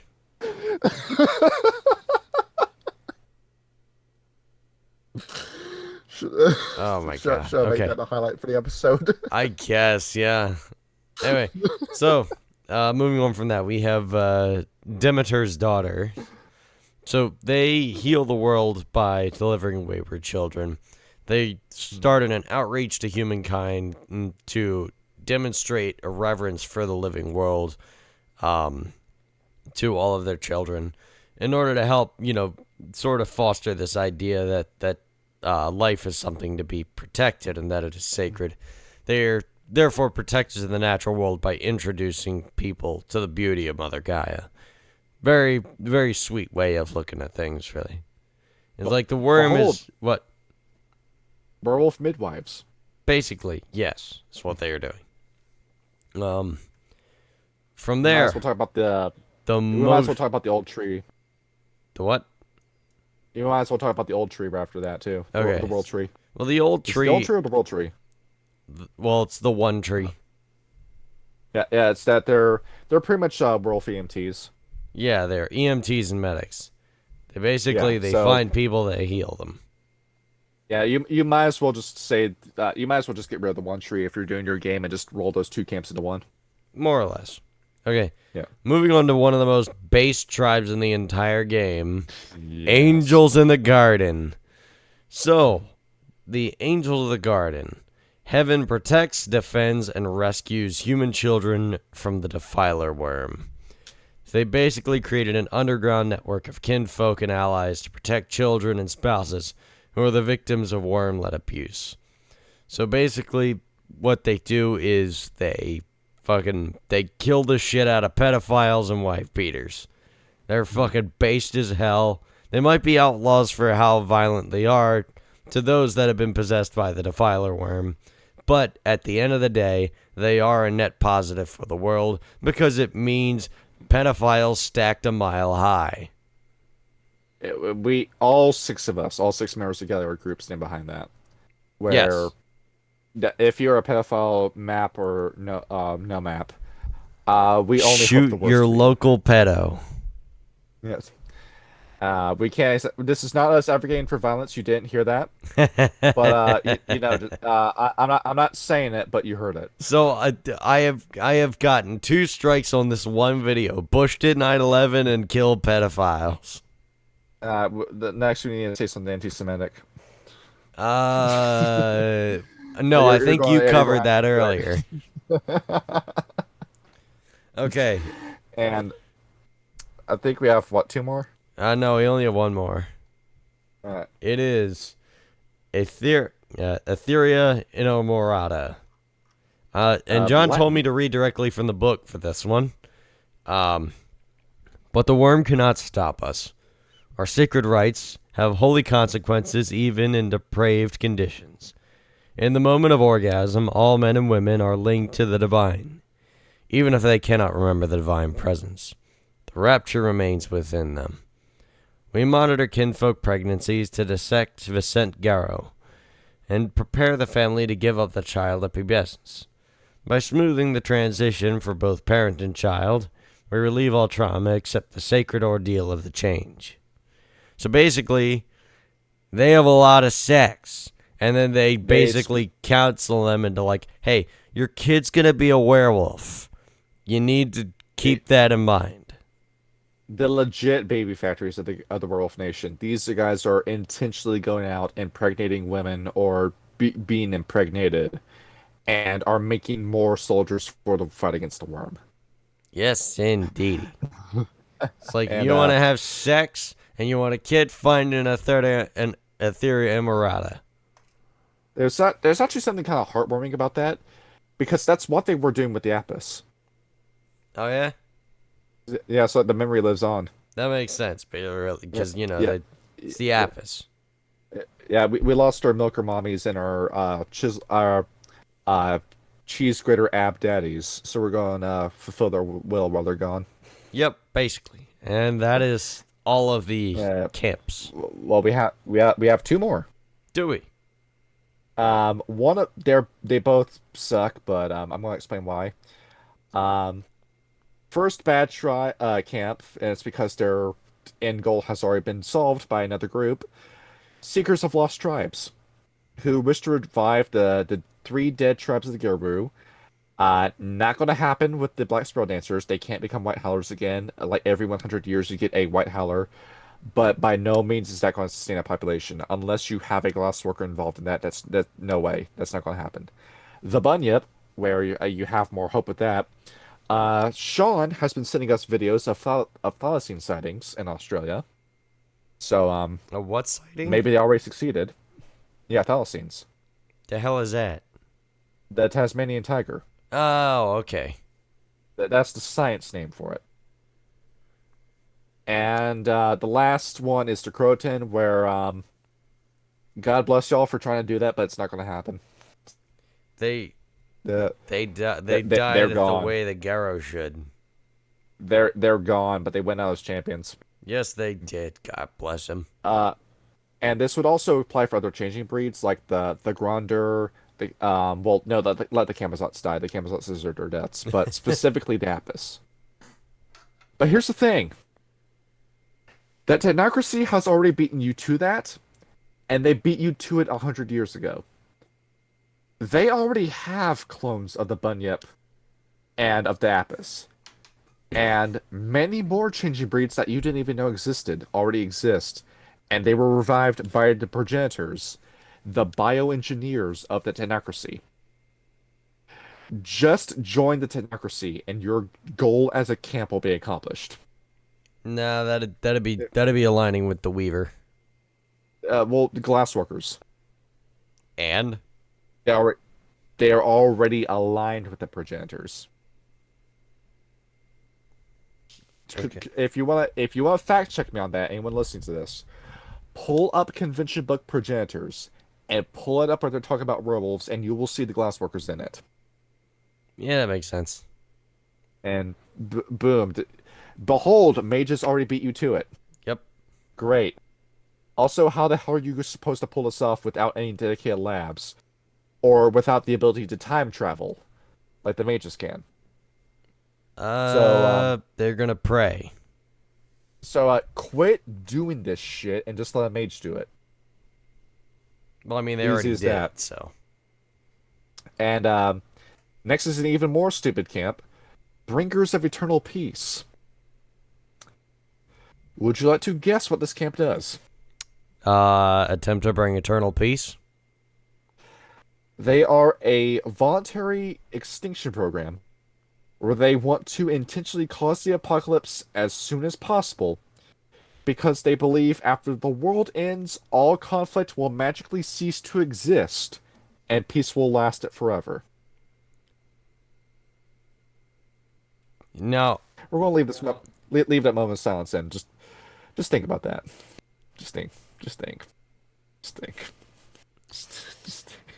Again, I'm reminded of the words of Sergeant Brad Colbert. That is profoundly retarded. And we already talked about the Ouroborans with the Stargazers and just how boneheaded of an idea that is. Yes, it doesn't fucking work. You look at the two banned camps of the Silent Striders, the Bitter Hex and the Eaters of the Dead. And they had a smart objective they were going for, but it was incredibly risky. You look at all the other banned camps, and they're so profoundly stupid in what they're doing. There's a reason they're banned. It's because the rest of the Garrow realized, hey, this is probably a bad idea. That apocalypse scenario for the Wendigo, the Bringers of Eternal Peace want to find that ship, and they want all 50 nukes on that boat. And then they will launch them immediately. And then they will go, now the world is a radioactive wasteland. There will never be fighting again. Yeah, what are you dumbasses going to do when you are in the post-apocalypse and conflict is still there? Well, they're probably going to kill more people. The world already ended with the Great Deluge, and we're still here. So, yeah, it's not going to work. And even before the Great Deluge, if you say, oh, well, that wasn't the entire world, the meteor that struck Gaia that wiped out most of the Macole and the Burkia and led to the creation of the mammals, that was the post-apocalypse right there. You look at the whole meteor crash into the Earth Jurassic Park theory. See, here's the thing that the Garrow always forget. Life is a lot more stubborn than they give it credit for. You're not going to get this one, Chief. You got once again. These are two camps that need to stop what they're doing today. Take the L. Yeah, just admit that you're wrong. Stop doing this. No, they're gonna keep trying. All right. And so auspices. Next episode. Auspices. Unless you had something else to say. Well, of course, I think it's pretty self-explanatory. But the auspices. You can split those up into the A camp and B camp that we did before, the Anointed Ones and the Patient Deeds. Yep. Where they're all going to follow that ethos pretty closely. Like the Arun, that is the only werewolf that you will survive an encounter with is in terms of Aruns, is the Child of Gaia Arun. All right. Because as we established before, they're going to hit you with a big stick instead of killing you. Yeah, and then they're going to run away, and that's going to be it. That said, because these guys are nice, do not mistake them for soft, because it's still a werewolf. It can still kick your ass. And we'll detail why when we talk about gifts, but let's do totems. All right, Totem Town. And I get to gush about unicorn. Oh my gosh, this is I gushed about Griffin when we talked about Griffin in our Red Talons episode. This is my favorite totem. By and far, this is my favorite totem. And I'm putting a lot like different like iterations of like unicorn because you can pull this up like on the screen each time I bring one up. Yep. Because unicorn appears different to everyone who sees her. And sometimes it's not even a her, it's a him. This picture's a little low resolution, but that's because it's a photo. Yeah, pasting this in history pages. Where, funny enough, Unicorn is like a good guy version of Slanesh. If you remember me telling you about Slanesh from Warhammer 40k. Ever so slightly. Yeah, because I told you Slanesh was the she, he, or he, she god of sexual crimes and addiction. Where there's still sex and there's still substance use with Unicorn, but it's in moderation is the big point. And Unicorn, on top of that, she is the spiritual being of healing, peace, and harmony. She doesn't want to see anyone get hurt, but she knows at some point you are going to have to get into fights with people. You can't avoid all this stuff. Um, it's like kind of funny like saying this too. Like imagine like Princess Celestia from My Little Pony for all those who saw the show. And that it's kind of like that, but with more like motherly kind of aesthetics to her too. Because whenever you see Unicorn, when you're in her realm, or she'll appear to you in dreams, she's like your mom. Where Unicorn will, if she's on two legs, scoop you up into her arms. If she's on four legs, lay down next to you, and she'll just hold you close to her. And she'll say, "It's fine. You don't need to worry anymore. I'm here for you. You can just let it all out." And typically, like the werewolf in question will cling on to her and just let out all the issues they have, and Unicorn will just listen to him. It's I feel like it's a good way to avoid Hirano. Yeah, like we said before, like the Boggins, like all like your dad. Unicorn is your mom. Like just like every good memory you have with your mom is what Unicorn is. And it's kind of funny that she's like a little bit more motherly than Pegasus is. Yeah, I do find that hysterical. Then again, the Black Furies weren't very concerned with motherhood as much as they were with mothers in general. I think I think Pegasus falls more in line with the crone archetype with the Black Furies. Given just how like incredibly old Pegasus is too, but Unicorn is more like the mom. Well, Pegasus is the crone. Yes. Yeah. And we are yet to determine who the child would be amongst these Geru, amongst these totems. The minute we find another horse entity, we'll let you know. Right. So, what does Unicorn do? Yeah, Unicorn, the nicest of all the totems. Granted, she can still kick your ass like all the other totems can. So, yeah, even though she is the ultimate mom, if you threaten the mother's children, she will kill you. And here's the thing that Unicorn does. Totem of Wisdom, background cost 7.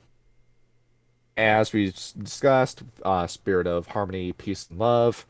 The benefits. Blessed with Unicorn speed, you move twice your normal rate in the Umbra, which is good. You gain +1 to Brawl, thanks to the horn she has, +1 to Medicine, and +1 to Survival, and a 2 trait bonus to challenges involving healing or empathy. And if you have her as your totem, a Child of Gaia will immediately work with you. The drawback, you must help and protect the weak and exploited. No exceptions. If you see somebody who's weak or who's exploited, you have to help them. No child left behind. It's a very wholesome totem. The imminent strike don't follow her, they follow someone else. Right. And that's the thing, but hold on a minute. We have another unicorn to talk about. Yes, we do. Yeah. Just imagine like metal music playing in the background while I'm discussing this with you. I'll plug in my guitar. So we have Black Unicorn, who is the violent aspects of Unicorn. That Unicorn pulled and ripped out of her body, like what Stag does with the Black Stags.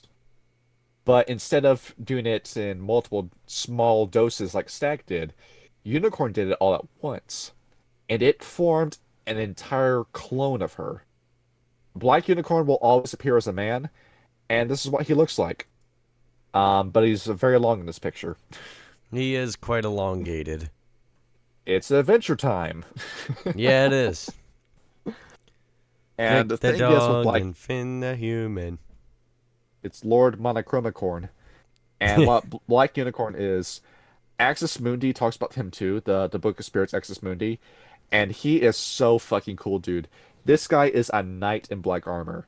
He is Gaia's knight. He is so badass.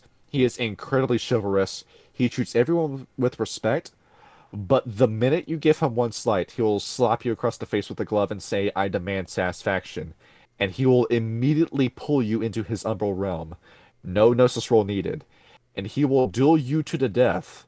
And then he'll kill you, but then immediately revive you. I'll make sure you learned And- your lesson. And this totem has never lost a duel. All You right. don't fuck with Black Unicorn. And of course, just like imagine like every like Sir Lancelot Knight kind of archetype. That's what he sounds like. And so he's So like it's a the deep, whole- regal voice. Like every like D&D paladin. Yes, Kinda like that. I am the Black Unicorn. And Excelsior! I fight for Mother Gaia. The victory! Or it could be like Gabriel from Ultra Kill. I spiked an infant through a field goal. Minos Prime begged me not to. He cried on his knees like a bitch. The traits. Background cost 5, by the way. Much cheaper. And I would assume that the imminent strike follows these guys, but the patient deed explicitly follow Black Unicorn. Yes. The traits. Each member of the Black Unicorn pack will gain an additional point to Brawl and a point in Glory. Permanent. In addition, any one pack member at a time may gain 3 extra soak dice. What the fuck, Richard? Yes. Black Unicorn would prefer it if these dice went to a pack member who's currently defending an innocent. And his pack may call upon 5 extra points of willpower per story, so 5 rerolls when you take him as a totem. Jesus Christ, that's wild. But the ban, Black Unicorn demands that his children defend those who are unable to defend themselves at all times. So, same as Unicorn, really. Makes sense. But that's not all. Because he is in Axis Mundi, you can summon this guy whenever if you pay the right price for him. And Black Unicorn will show up and he will fight alongside you in battle. That's fucking tight, dude. Holy shit. You see why I like Unicorn and Black Unicorn so much. Yeah, they're broken. Yeah, I really like these two. These are my favorite totems in World of Darkness. I can tell why. Jesus. Alright. We have 2 more to talk about. Alright. Well, there is Duck, but Duck isn't a totem. For some reason, Whack. for some reason, I know the reason. The Children of Gaia will have ducks in their cairns, the spirits of ducks and physical ducks. And that's because it's been discredited because ducks don't actually do this, but during the 90s, it was believed that ducks mated for life. And whenever a wedding happens with the Children of Gaia, they will call a duck spirit to be the minister for the wedding. That's kind of funny. And the duck will see both of you married. I'm gonna get that I'm gonna find that gif of the duck dancing. There we go. I'm gonna we can bring that up. put this. I'm gonna put this up real quick, so everybody can see this. This is what the duck looks like. Do you, Tyler, take this woman to be your lawfully wedded life in the name of Gaia? And he's just doing his dance the whole time. All right, let's talk about Eagle. You remember Eagle? Let's talk about Eagle. All right, Eagle time. And he talks like a superhero. Love will keep us alive. So you remember like the Jay Garrick Flash or Captain America? That's what he sounds like. All right, so he just sounds like the Chris trick- Evans. The background cost 9. But Jesus. But listen to what he does for you. Each Eagle grants 3 extra dice for any endeavor that the pack shares. Listen to that wording. Each endeavor that the pack shares. So if you do anything with the entire group, you just get 3 bonus dice. Yes. Why are the Children of Gaia so broken? They are the guys who fight the least, and yet they have the strongest totems. That's just fucking cruel. And on top of that, you don't go into Fox Frenzy when you have Eagle. Fox Frenzy is the D&D condition fear, pretty much. Right. And of course, Silverfangs, because this is a bird, will like you if you follow Eagle. Nice. So, behold, the kings will like you. You get to talk with Dementia Man a little bit more. The ban. Eagle demands that his children oppose injustice and work to build and maintain a just society. Simply killing evil people is not enough. Eagle's children must involve themselves in local government or politics to some extent. So you have to be a fine lawyer. You got if you want to adapt the events of Hamilton as a werewolf game, then take Eagle as your totem. And you will have Children of Gaia in Congress. They probably are. But you might be thinking to yourself, well, what if Eagle's a little too expensive? I don't want to spend that many points in background to get Eagle. Don't worry, because there is a 3-for-1 deal with Eagle that's at a background cost of 5. Really? You ready for this one? Yes. The New World Trinity, where not only do you get Eagle, but you get his homies Dove and Turkey. Oh, hell yeah. Yeah. So the traits.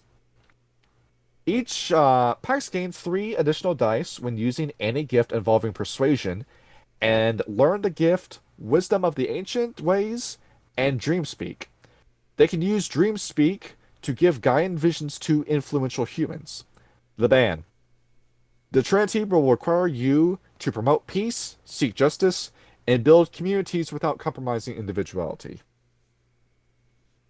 Kind of based. Weirdly patriotic amongst the Children of Gaia. They must really like this whole America thing.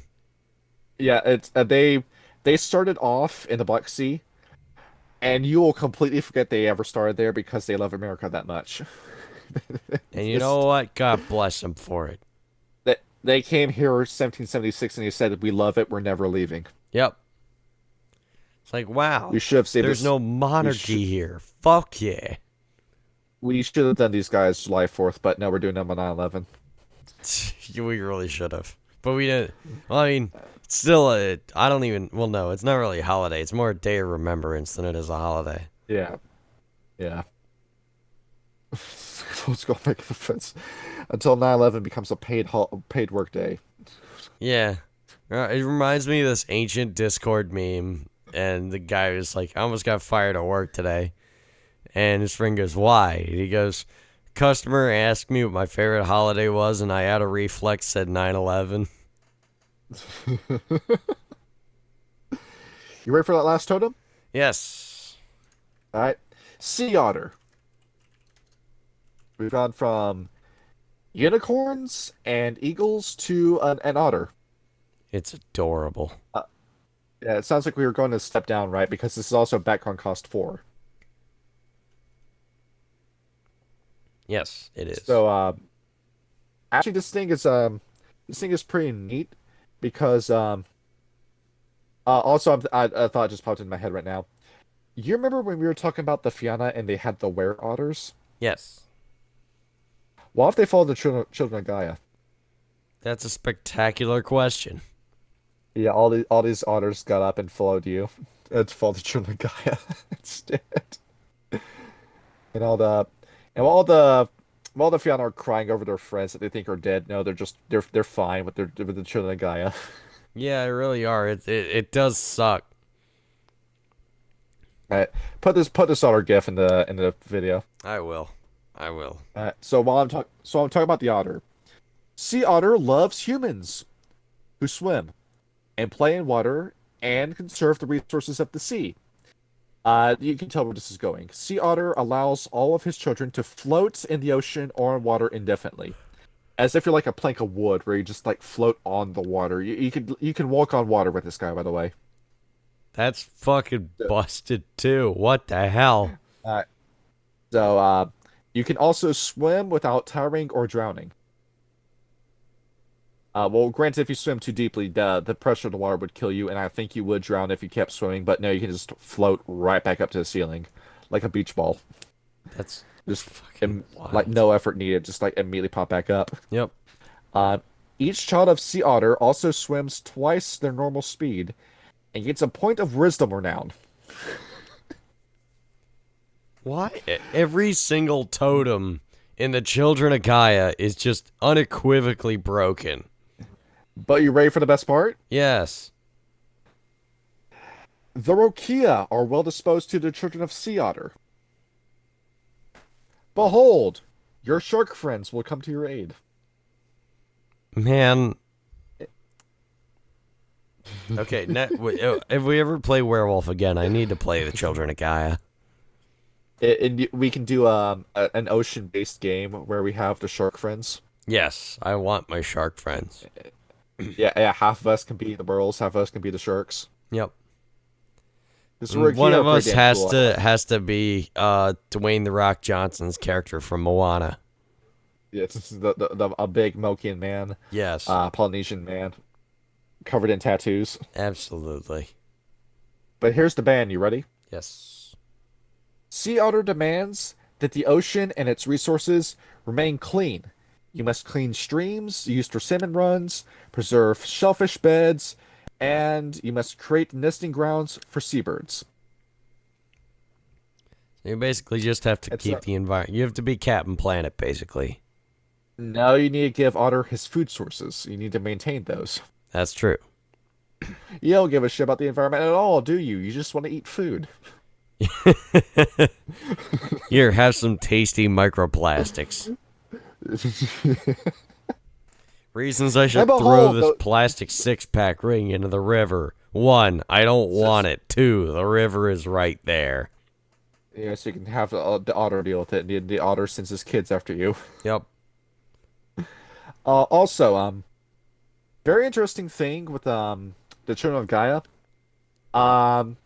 They have a unique metaformity. Scaly skin. Scaly where skin. your appearance will drop to 1, and you will look like a reptoid. That's kind of neat. You have a few of them appear in Hamed, Glabro, and Lupus, but in Kraus and Hispo, you're completely covered in scales instead of fur. I mean, that is pretty sick. And funny enough, the Macaulay will like you if you have this. That doesn't surprise me. So it's like the Children Guy just have it in with everybody. They really do. Yeah, just I'm horribly birth deformed. I look like Killer Croc, and then the crocodile people find you. Yeah, and they're like, we accept a one of us, gobble gobble one of us. And now we can do the Werewolf and Macaulay game. Yes. I hope whoever's listening to this is getting a whole bunch of ideas for Children Guy characters, because this is a pretty good camp all said and done. But not all of it is cool. But now we get into the really cool parts. Yeah, keep the not cool part. We'll keep that in the back of your mind. Let's talk about the gifts. All right. How incredibly powerful the gifts are. There's a lot. There's a lot. The Children of Gaia are even more broken here. Do 5 of them. I will do 5 of them. And I will start, first of all, with Unicorn's Arsenal. So, Unicorn's Arsenal, when the page loads. This is a rank 2 Children of Gaia gift.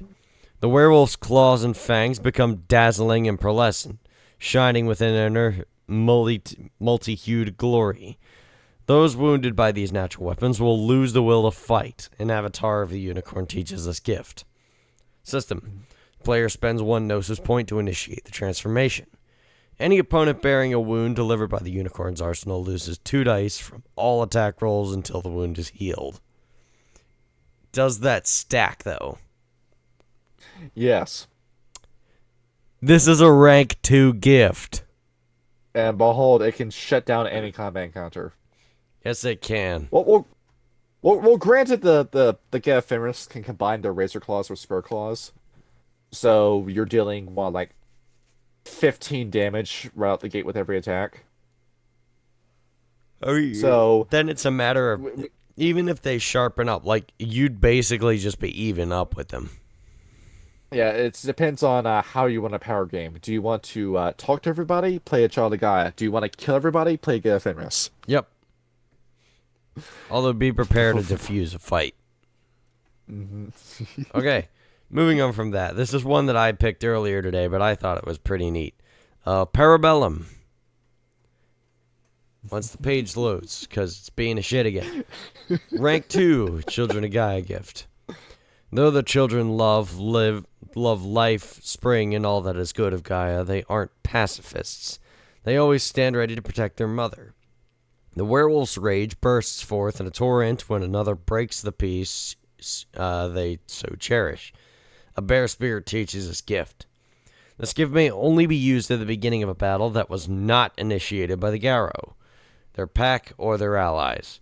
The player spends 1 point of rage for the rest of the scene. The character enjoys 1 additional dot of strength and dex when attacking the enemy who fired the first shot on the battle, or any character that has inflicted an injury on a member of the child's pack during the scene.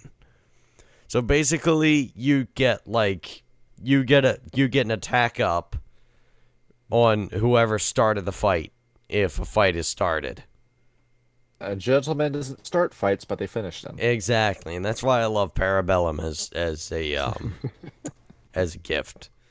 Let's see. I want to save this one for later. To Children of Gaia. What? All those are exclusive to Children of Gaia. They're not shared with anybody. Okay. I believe that I don't. Oh yes, this is one that I was reading earlier. I was stuck between this and another one, but this one seemed more. This one seemed a little bit better. Lover's Touch, rank 3 Children of Gaia gift. The Garrow can restore what another lacks. Not only wounds healed, but also the strength of will and even spiritual essence. Any spirit of love or avatar of unicorn may teach this gift. The system. The Garrow touches the afflicted person kindly. The system is the same as for the Mother's Touch. The two need not be lovers, but the contact must convey affection and warmth. The two may embrace, one may caress the other or wrestle with them, or there may even be further intimacy. The Garrow spends a point in Gnosis and rolls intelligence and medicine as usual. Each success may restore 1 health level of damage, 1 point of willpower, or 1 point of essence, if the target is a spirit. The difficulty is the rage or willpower of the other person, whichever is higher. The player may choose to divide the successes among multiple pools. They need not choose to heal only wounds or willpower. In all other respects, the gift functions as Grandmother's Touch, save that it can be used on spirits, but yet again not undead. It's pretty fucking great. You can literally give somebody willpower through Gnosis. Yeah, I'm thinking... that sounds something weird. You remember how in Kirby games that Kirby will heal his friends with an open-mouthed kiss? It's... Really? This is... Yeah. Do you not know this? No, I've started Kirby games. I never finished them. I'm pulling this fucking picture up for you. Jesus Christ. Alright, so the picture in question is like Amazing Mirror, but no, this started in I think it was like Kirby Superstar. So yeah, this is how he heals people.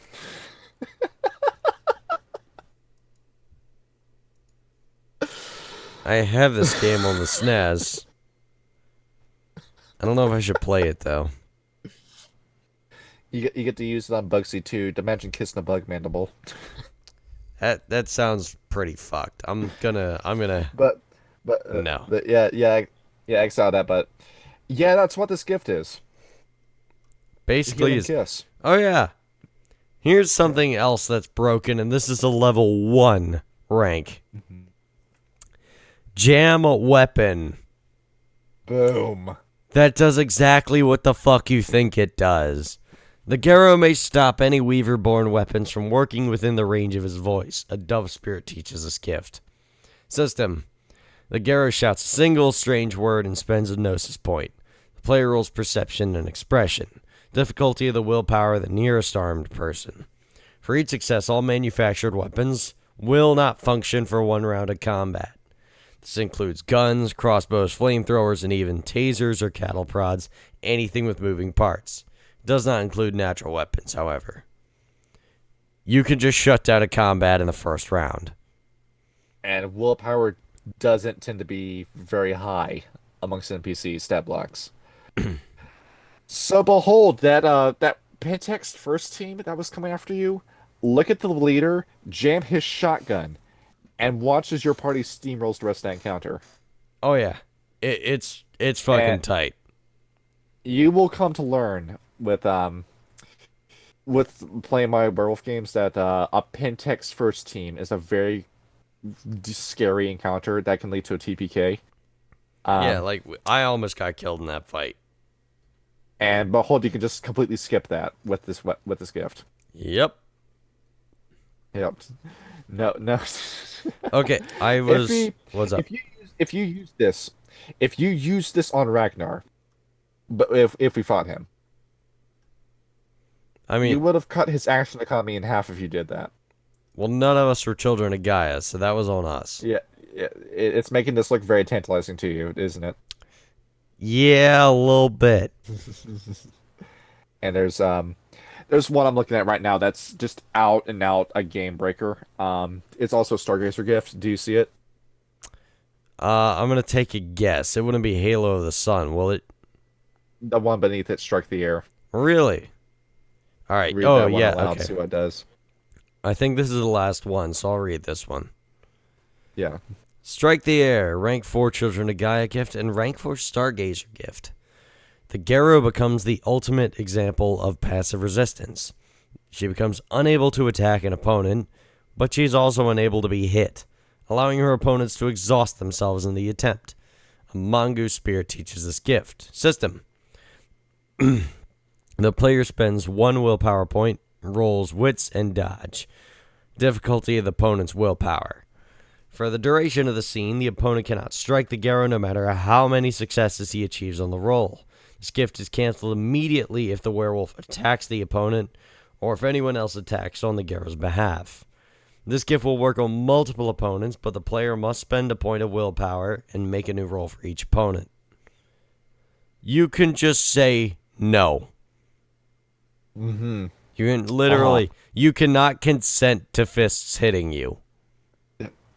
You see that massive wall of La Sombra of Tenebration heading right for you? Just use this. Yep, and just sit there peacefully. Yeah. I don't know if it would be able to save you from mental attacks like Dementation, but use this in a fight with the Zumichi or one of the Nittuku if you ever meet one of those, and behold, just shut down the fight. And then next attack, hit him with Unicorn's Arsenal. Yep, and then you're good to go. Children of Gaia are broken. This might be the one reason as to why the Children of Gaia think they can converse with vampires is because they have Unicorn's Arsenal. Yep. I wonder how What? how many times historically the Children of Gaia use that and then interrogate a vampire after doing that. Probably a couple of times, because then they really can't do anything. And then there's one more gift on here that's just funny. Oh, which one's that? I think it's called the Living Wood. Living Wood. Oh, yeah, there it is. It's a rank 5. Why? Okay, this is a rank 5 gift. The Garrow calls upon the spirits of the forest to come to her aid. The trees around the Child of Gaia animate, and they can restrain or fight foes. A Glade Child teaches this gift. System. The player spends 1 Gnosis point and rolls Charisma and Survival with difficulty 8. Each success animates 1 tree. The trees move with the dexterity of the Child of Gaia, and they can have the strength ratings from 4 to 15, depending on their size. Other traits are up to the storyteller's discretion. You can literally summon treants. And it doesn't say these trees deanimate after. There's no duration to this either. No, so you can have them for as long as you fucking like. You want to make friends with the Red Talons? Make some treants. Yeah, behold, you just summon the trees, and now the Red Talon has the tree friend he always wanted. Yes, indeed. Just think about this too. It's the scene from Wizard of Oz. They start throwing apples at first teams.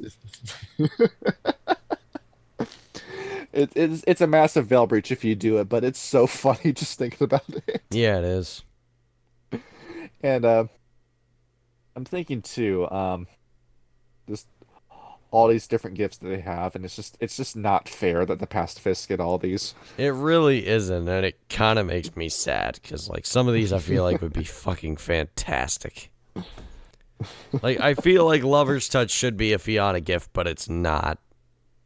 No, you don't love, you just lust from. And? Yeah, that's it. Well, there's a difference between wanting her for her heart and wanting her for her chest.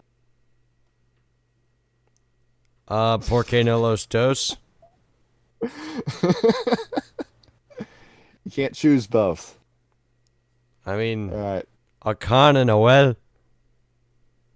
Do we have anything to say about gifts, or do we want to do rites? I think that about tears it for gifts, so I can do rights if you'd like. It gives you the idea of just how strong the Children of Gaia Yes, are. they're fucking busted.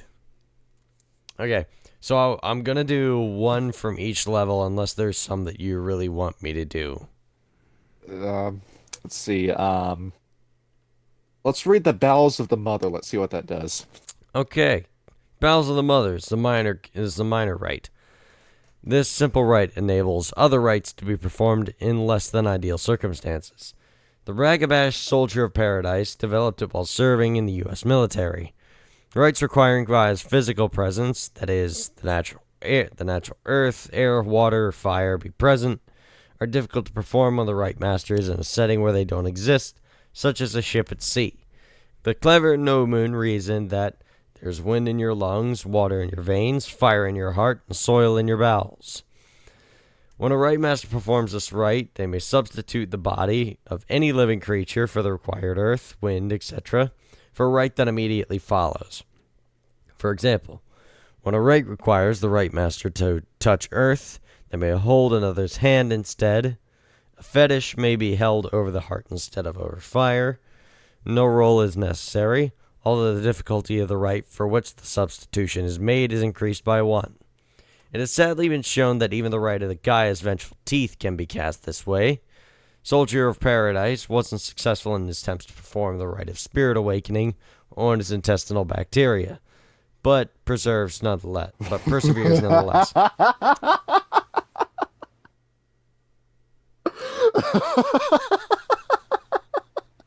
Don't shit on your hands just so you can cast a rite.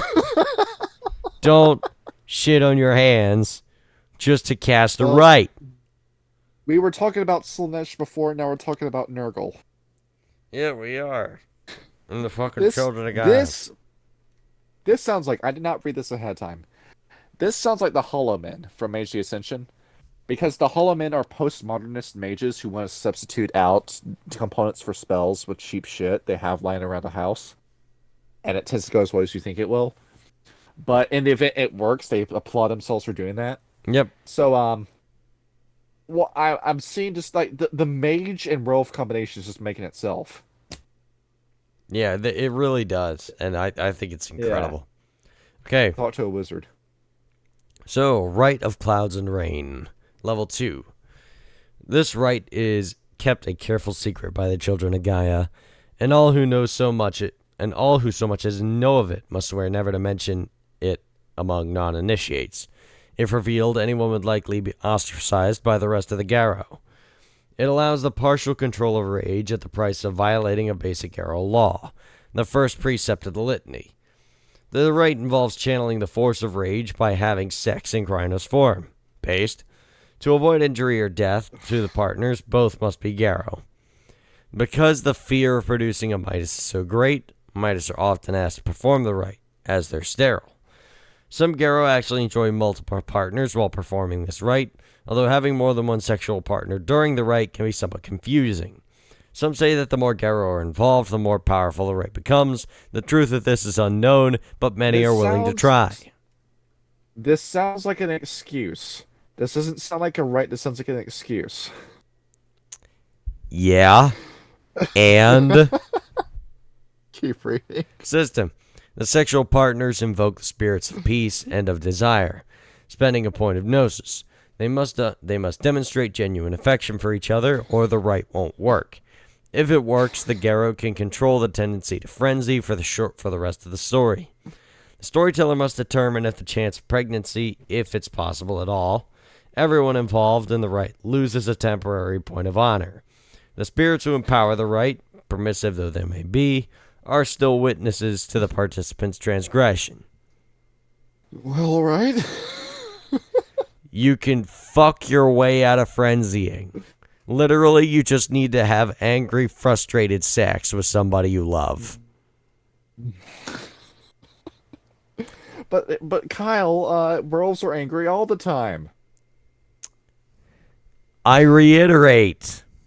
Yeah, and You wonder what these guys were doing between the Revolutionary War and the 1970s. they were doing a lot of fucking, and I mean a lot of fucking. Let's do the clouds of rain, the rite of clouds and rain again. But we did the rite of clouds and rain on Tuesday. It's Wednesday. Yeah, we do it every day of the week. Yep, God, because it's fun. this sounds like an excuse. Okay, which level 3 should I do? I mean, I feel like sin eating is kind of neat. I want to. Yeah, and we get to bring up Chronicles of Darkness while you talk about it. Yes. So, sin eating. This rite allows the rite master to end the suffering of others by taking their worm taint unto himself. It can cleanse both the living and the dead. The rite is reflected in a few rural communities in the Appalachians and elsewhere, where humans attempt to take the sins of others onto themselves to release a dead soul from hell. So the system. Garrow lays out a meal on the body of the person, usually on their chest or in their hands, and eats it. As he does so, he makes a wits and rituals roll, with the difficulty being the sinner's willpower. Success transfers the subject's worm taint unto him. The storyteller may require extra successes to transfer larger amounts of worm taint. This rite is said to be able to cleanse even black spirals, if huge numbers of successes could be achieved, but no such attempt has succeeded in living memory. Banes and Fomori can't be cleansed in this method, as they are, at least in part, worm taint itself. They haven't tried it yet. Will it work? You can try. I guess hypothetically this would have to be like right after like 5 minutes after a black spiral dances the black spiral. Mm-hmm. So you gotta get right on that before the devil deal gets put into files of the worm's office cabinet. Well, wherever I was going with that analogy, but Yeah. it's good when you're using this on people that are about to be turned into Fomori. Yep. But post transformation, they're already gone. Basically, yes. And I brought Chronicles of Darkness. Just for the sake of anyone who's thinking this and thinks of Geist, the Sin Eaters, no, this has nothing to do with that game, because the Sin Eaters in Chronicles of Darkness are zombies, but they're not zombies. Yeah, I'm sure they're not, Justin. Thank you for telling me that. You play as zombies in it. Pretty much that's why it is Chronicles of Darkness. Interesting. Okay. Yeah, so no zombies involved. There's only one level 1. There's only one level 4, right? So I'll go ahead and do it. The Rite of Resolution. This rite is also called the Rite of Harana, or the Rite of the Sands. It prevents Garrow who combat one another ritually from frenzying during a combat, whether it's wrestling, I can't pronounce half of this shit. Fighting with the Flavaskar, Claves. Yeah. Ishkaku, or Kalindo. Other tribes often as children to perform this rite, lest their warriors slay one another over a minor dispute. System: combatants approach each other, shake hands or sniff one another, and howl for their respect for one another. The Rite Master stands as a referee and rolls charisma and rituals against the highest rage score of any combatant. For each success, one failed rage roll for frenzy may be ignored. Basically, if two friends are beefing and you want them to fight but not kill each other, you get them to box it out with the right of resolution. I have a feeling that the Children of Gaia spend a lot of time around the Red Talons with this. Oh, definitely. Yeah. The red, and then the Gaia Fenris, well, they probably don't need this because the Gaia Fenris know better. Oh, yeah. And this last But one yeah, was good. that's just good. That's just good world building to have that. Yeah, it is. I wanted to do this one because, we were talking about the Bringers of Eternal Peace. So, the End Time Rite, level 5. This ritual gives insight into the nature of the apocalypse. As such, enacting it is frightening, and many steps either forbid Rite Masters perform it, or forbid them to speak publicly on what the rite reveals. Rite Masters who are able to speak on the rite may say many different things about their visions. The Rite Master must lead a group of Garo, often kinfolk, in 3 days of chanting, dancing, and meditating. If they manage to last through the lengthy and tiring rite, the Rite Master and others will see visions of the apocalypse and of their own actions which are related to it. They'll also see glimpses of how the actions of the Garo nation have affected the apocalypse.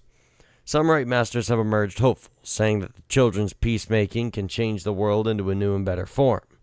Others predict extinction in a great battle, and still some bizarre Weaver singularity involving giant computers. Other tribes are always invited to participate in this rite. Stargazers always seem eager to do so. Speaking of a new transformed reality beyond the apocalypse. System: this rite requires the invocation of spirits of prophecy and time, which are by nature a cryptic lot. The Rite Master then leads 3 days of dancing, chanting, and rolls wits and rituals with difficulty 7. The storyteller may use the enactment of this rite as a story device. How true the visions are up to the storyteller. You can figure out how the game ends through this. Mm-hmm. You can figure out what the apocalypse is and how you need to behave in order to make it happen. Well, then, looks like you need to start talking to the Prince Bay Pirates in the New York game. Yeah, I think so. It seems kind of important. And, well, when you use this, you pretty much have your storyteller grab his copy of Apocalypse and flip through the 3 different chapters and decide we're ending the world this way. Yep, basically.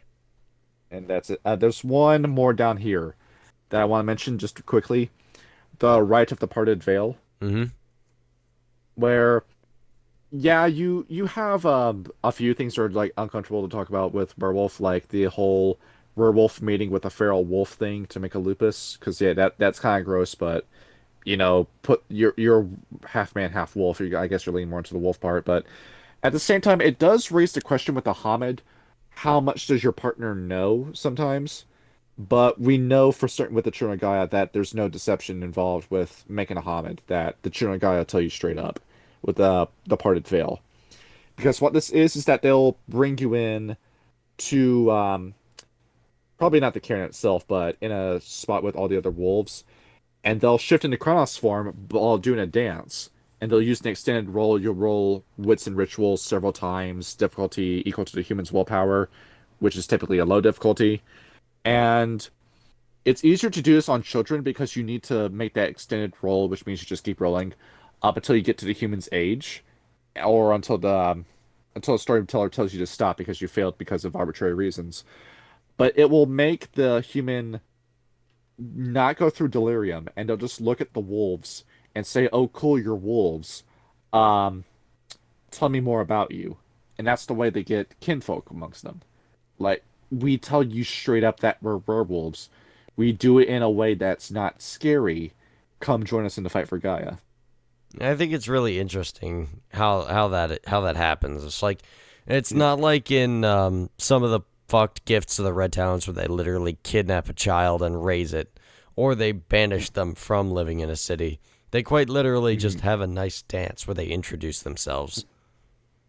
It's kind of like I'm kind of thinking of like a cheesy romance scene too, where like Igeru's dating his girlfriend and they're in the bedroom together and saying, honey, there's something I gotta tell you," and he shifts into Kronos form and then tells her about the fight for Gaia in the wild in the worm. Yeah, it is kind of sweet. And now for the stuff that isn't sweet about the Children of Gaia. All right, so the arrogance. We mentioned before in our first impressions video that there is a severe arrogance with the Children of Gaia, and that is that they don't say it in their books, but every other tribe says it about them. They swear up, down, left, and right that they are right, and while they do have a lot of good talking points, they aren't right about everything, but they swear they are. And not There is such a massive ego with the Children of Gaia that is eventually going to spill into you do what I say, or I'm going to tell everybody that you're a big meanie pants, and nobody's going to want to work with you after I do that. And it's not only that; Getting a it's little. it's also the fact that they have to take everyone's voice into consideration, therefore slowing down Mhm. the process needed in order to make effective leadership, especially in times of war that could decide the fate of billions of people across the world in the fight against the worm and the weaver. You have a tribe that's simultaneously spread too thin and has way too much power at the same time. Yeah. Where you remember the story of Moses and Aaron and how it kind of plays into Plato's Republic. Hmm. The person who should be in charge, Moses, doesn't want to be the leader. The person who shouldn't be in charge, Aaron, wants to be a leader. And that's just how it is with human history. The people who should be leaders don't want to be. The people who want to be leaders do it for their own gain. And Exactly. that's how you very quickly spot the bad eggs amongst the children of Gaia. Because if they're asking for leadership positions, if they're trying to flex their power and their connections, that is a bad apple quickly spoiling the bunch of the children of Gaia. This is why we And that said in the Fianna episode that the Fianna should be leading the Garrow because they don't want to do it, but they should. they want it's because the Fianna know more about it and they're the historians. They understand the Garo Nation better than the children of Gaia, who we accuse the Glasswalkers leaning too hard on the Weaver, but so are the children of Gaia, dude, because well, drugs Oh and yeah. using modern human constructs like cities and protests, stuff that has been partially developed by the Weaver in order to fight the worm. And you look at their book, they don't really consider the Weaver to be a threat at all. No, they They're more don't. focused on the worm. They're more focused on the worm, where, yeah, you should be focused more on the worm, but the Weaver is just as dangerous. And the minute you dethrone the worm, the Weaver is going to immediately fill that power vacuum and take over. You have to take both of them out at the same time. Yep, which is why like the whole apocalypse scenario is the worm and the weaver battling each other to the death. Which is what that's why the only good ending to War of the Apocalypse is going to be the Ragnarok ending. That's the only good scenario because they both go down at the same time. And well, unless you're doing Gehenna and you have the Crucible of God where nobody wins. Yeah. And there's only happy endings in Meiji Ascension, but um Mage is probably that one of the more uplifting yet still violent games in the World of Darkness. and speaking of the worm, their apocalypse scenario. You ready for this?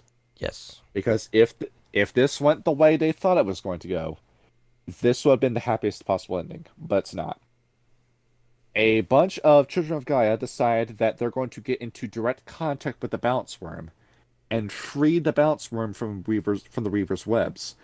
There's a Mark Twain quote that's something along the lines of, "Everybody wants to pray for each other, but nobody prays for Satan." And I sound weird saying that, but Satan is the one who needs it the most, given that he's the ultimate evil. Mm-hmm. But don't make of that as to what you will. So the Children of Gaia try freeing the balance worm, and it almost works, but either the worm was never going to allow itself to be redeemed, or a child of Gaia did something that pissed the worm off. The worm flips a switch which corrupts every single child of Gaia, and specifically the defiler worm of the triad slides in and makes the Children of Gaia their tribe, their personal tribe. And they changed their name to the Defilers because of that. And we mentioned Slaanesh earlier in the episode. Yes. We go from being the Children of Gaia to the Emperor's Children from 40K. Just a complete 180. I told you about all the fun sexual crimes that Slaanesh's people like to commit when I told you about Warhammer. And we already know the And Children of Gaia are massive horrors. and we're not going to age restrict the video again, so we can't go into full detail like we did with the Ministry video, but Yes. yeah, an evil that's probably going to gross out the Black Spiral dancers. That's a fate worse than death right there.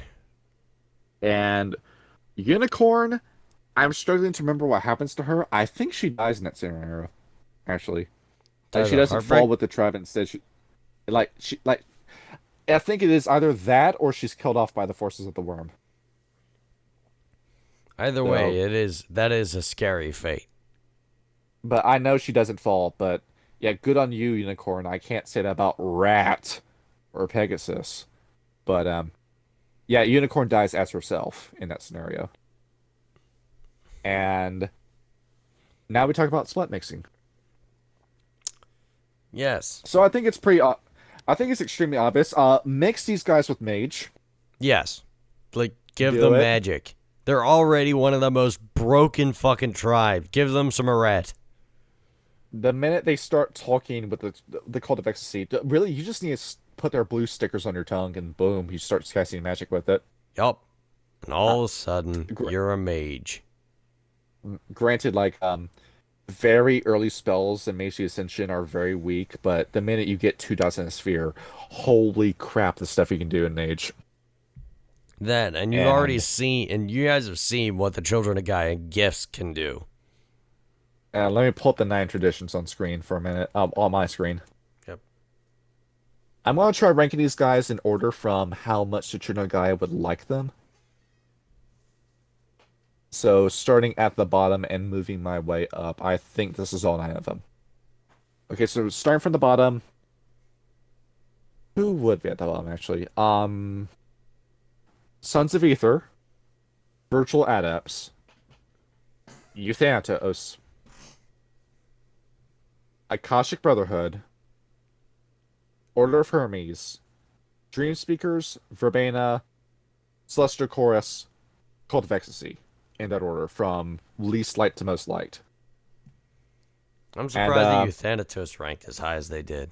Why would they not Patient like the Deed, Sons of Ether as much? Patient Deed. Ah, Well, yeah. it's because the Sons of Ether kind of suck, in all honesty. I'm not a fan of them in all personal, like being personal with myself, just my own taste. But it's because the Sons of Ether just do science for the sake of doing science, without ethics. Right, okay. Yeah, which is why, and also they're incredibly overrated amongst mage players. Where every damn mage game I've ever seen has been a Sons of Ether game. Yeah. So There's you so much other demand stuff. that when we eventually play Mage, that we do something other than be the Sons of Ether. Yeah, don't be basic. That's what I'm asking you. Right. And hell, I'd probably say like put the pair them up with the 5 conventions. Well, I don't see them getting along with the New World Order. No, I don't no. see that happening. The Syndicate, maybe not. The Syndicate would exploit them, but not be friends with them. But Iteration X, the Progenitors, and the Void Engineers, I could see all 3 of them sweet talking the Children of Gaia into working with them for some project. Oh, yeah. Yep. Venturing into the Umbra Uh, for all kinds of fuck shit. I was reading Iteration X earlier today because I was thinking of ideas for them. And Iteration X says werewolves, no. They're cool to observe if you're doing a science experiment where it needs an observed werewolf. Do that. Don't you ever speak to one. It will kill you. Yeah, it's the short version. And the progenitors, well, they already know that trauma because they're talking with the glasswalkers. Yep. And void engineers, watch our Red Talons episode if you want to know about that. Mm-hmm. And Well, wait, vampire. no, void engineers were glasswalkers, weren't they? Well, the Red Talons because of that whole Sputnik story. Oh yeah, that's right. Oh wait, Yeah. yo, I got them mixed up with the Umbral pilots. Sorry. Yeah. Um, Next up we have we're bringing back the list of vampires versus werewolves. Yes. So, recapping our matchups: Fianna versus Setite, Wendigo versus Banu Hakim, Silent Striders versus Malkavians, Blastwalkers versus Bruja, Black Furies versus Nosferatu, Red Talons versus Cappadocians. We're leaving the Shellords off the list for a reason. Children of Gaia, let's put them against La Sombra. I mean, And given I how talked to you much about a La little bit Sombra about that. get fucking wrecked by a tenebration, and how much they try to organize themselves yet fail miserably, while the Children of Gaia did organize themselves during the days of the Catholic Church, but since have just regressed slightly into sort of pacifist culture. let's put the anti-tribute symbol up on screen just for the hell of it. Yep. La Sombra anti-tribute, just the oxymoron of that sentence. But the reason why I'm pairing them with La Sombra, first of all, their Catholic Church battle, where they already have some beef because the Children of Gaia infiltrated the Catholic Church, which was dominated by the La Sombra. The thing is that the Children of Gaia legitimately believed in God and Jesus, while the La Sombra just used it for their own power. Where the La Sombra were spreading fire and brimstone sermons, trying to get people to fear God as a means of expanding their own power, while the Children of Gaia genuinely wanted to help people. And they also wanted to kill a bunch of people who took over Jerusalem, but that's another story. But compare that to their ways of enlightenment too, where the Children of Gaia believe in just being a good person, being nice to everybody, peace and love and understanding. The La Sombra, you're roughly familiar with the Vampire the Masquerade passive enlightenment. More or less. Because you saw Sylvester following one when we played Vampire. Yeah, I remember that. Yeah.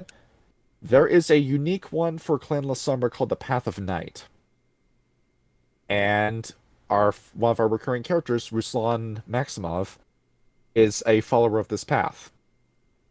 What this path does is that it tells a Canaanite that you're put on this earth to be God's angel of death. You're not going to go to heaven with you when you die. You've already died. This is your afterlife. You are put on this earth to judge the wicked and the damned, and you will send all of them to hell. It turns you into an angel of darkness, where the less human you become, and the more amoral. Well, you probably think I should use the word immoral. No, amoral. You try to get into that angelic mindset of, I can do no evil, for I do not know what evil is. Right. You have the guys who act like angels versus the guys who become angels. That kind of juxtaposition. Yes. And on top of that, they're both power hungry in different ways. The Children of Gaia are nice about it. But they say, do what we say because it's the right thing, and if you don't do the right thing, you're a bad guy, and we will accept no nuance to the situation. Versus the Sombra who say, do what we want you to do, or I will snap your neck like a twig. Yeah, that seems like some opposing forces there. I would like to see that now that you bring that up. And I do like the whole association with Unicorn and Lights compared to the La Sombra and their darkness. Yep. Just the yin yang between the two. I would like to bring up, and I said this before, I watched a lot of American Dragon Jake Long, and hearing that they know about the hunters and believe that the hunters are wrongfully hunting them, I think it would be really neat to have a Hunt of the Reckoning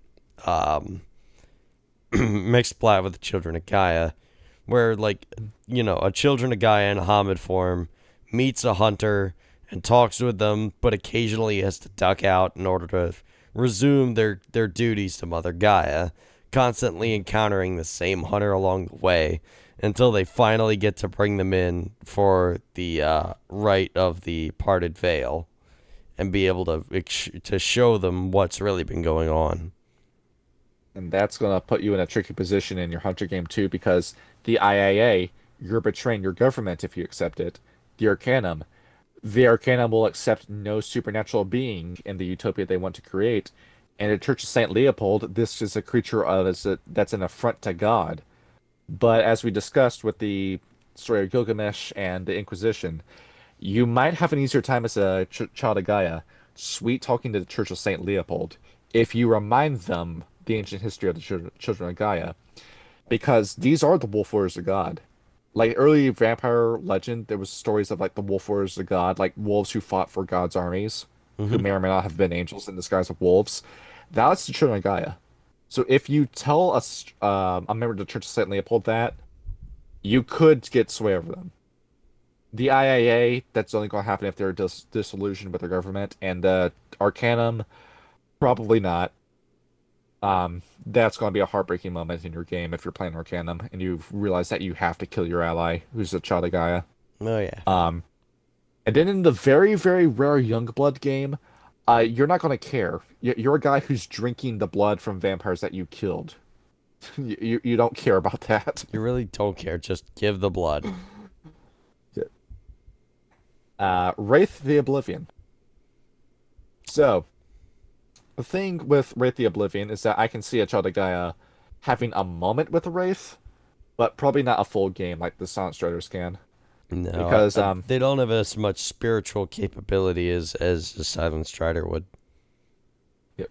That said, it would be interesting if you were playing Orpheus and you have a bunch of Children of Gaia who are walking around who find out about the Orpheus project from the newspaper and then try figuring out if they can talk to ghosts too.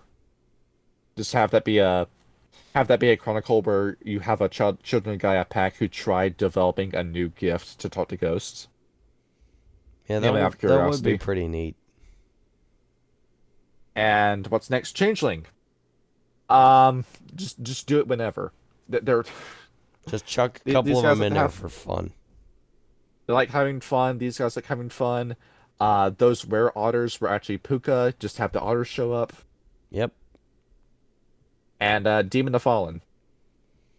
I know a lot of people say Demon of Fallen is the hardest game to mix with, but no, as we saw in the story of Ancient Babylon, these guys are opposing demons and won that fight in Babylon. So demons live forever, dude. And you can have a chronicle where you play as the Babylonian demons in new vessels, who are looking to exact the vengeance on the Children of Gaia for ripping Babylon away from them. How much progress could they have made if had they stayed the kings of Babylon? Yeah, the Tower of Babel might have all been speaking one language. Yeah, you could have avoided so much stuff, and you could have made so much demonic progress. And it also depends on what faction of demons you are too. Because if you're Luciferians, you're not looking to kill the Children of Gaia, you're looking to convert them to your cause. If you're playing as Reconcilers, you could be approaching them and say, hey, we were wrong, but we would like a little bit of reparations. And if you're doing Cryptics or Faustians, your mileage may vary because the ultimate goal could be anything in your GTF game. Also, if you're a Child of Gaia and you have a demon come after you, that's a big deal. Yeah, that's a big deal. That's kind of rough. These guys haven't forgotten about demons. They know that those are a massive threat. Just look at their history. They know about that. The story of Babylon is commonly talked about amongst Children of Gaia. I mean, why else would they spend They're so going to much know time it when in the they see one. church? They're going to know it when they see one. And if you're combining Children of Gaia with Stargazers, behold, now you have the two werewolf tribes who know about demons collaborating with each other. But is that going to be enough? No, but you can try. As we said before, just 2 points in flame lore. Behold, you have the answer to end every combat session in the game. And that's Children of Gaia. Kyle, are you sold on these guys? Yeah, I feel like I might have picked the wrong tribe to play as. You're now at a trolley problem where you gotta decide: am I going to do Silent Strider or am I going to Child of Gaia Well, next game? honestly, it's kind of good because now I can pick depending on what the party needs. Like And if the you right need a answer is always dedicated Gaia healer, I Fenris. could do Child of Gaia. If you need You somebody, need a, de- what's you up? need a dedicated healer. You go for Gaia Fenris because you will not need a healer.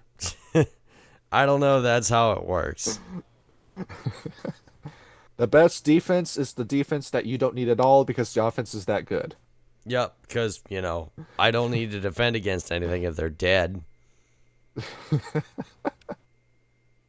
And that's the third takeaway from this video. Always go with the Gaia Fenris. That's entirely up to you. Make a Gaia Fenris only party in your next game. Just all get ephemeris, all Arun. You're just gonna kill shit. All are rune, no apologies, no reconciliations. All Hamid too, Yeah. just for fun. Yeah, for that real Viking lore. Exactly. And then listen to nothing but a Monomar through the entire playthrough. Alright. By the way, the next episode is not the Get a Fenris. We are waiting for a 4-man team for that one. Yes, indeed. And we are going to talk about vampires next episode. The La Sombra, don't worry. We're going to talk more about them later. Yes, indeed. Till Yeah, then. we're going to have a completely black thumbnail for that episode. Yep, just like a depressed teenage girl on Twitter.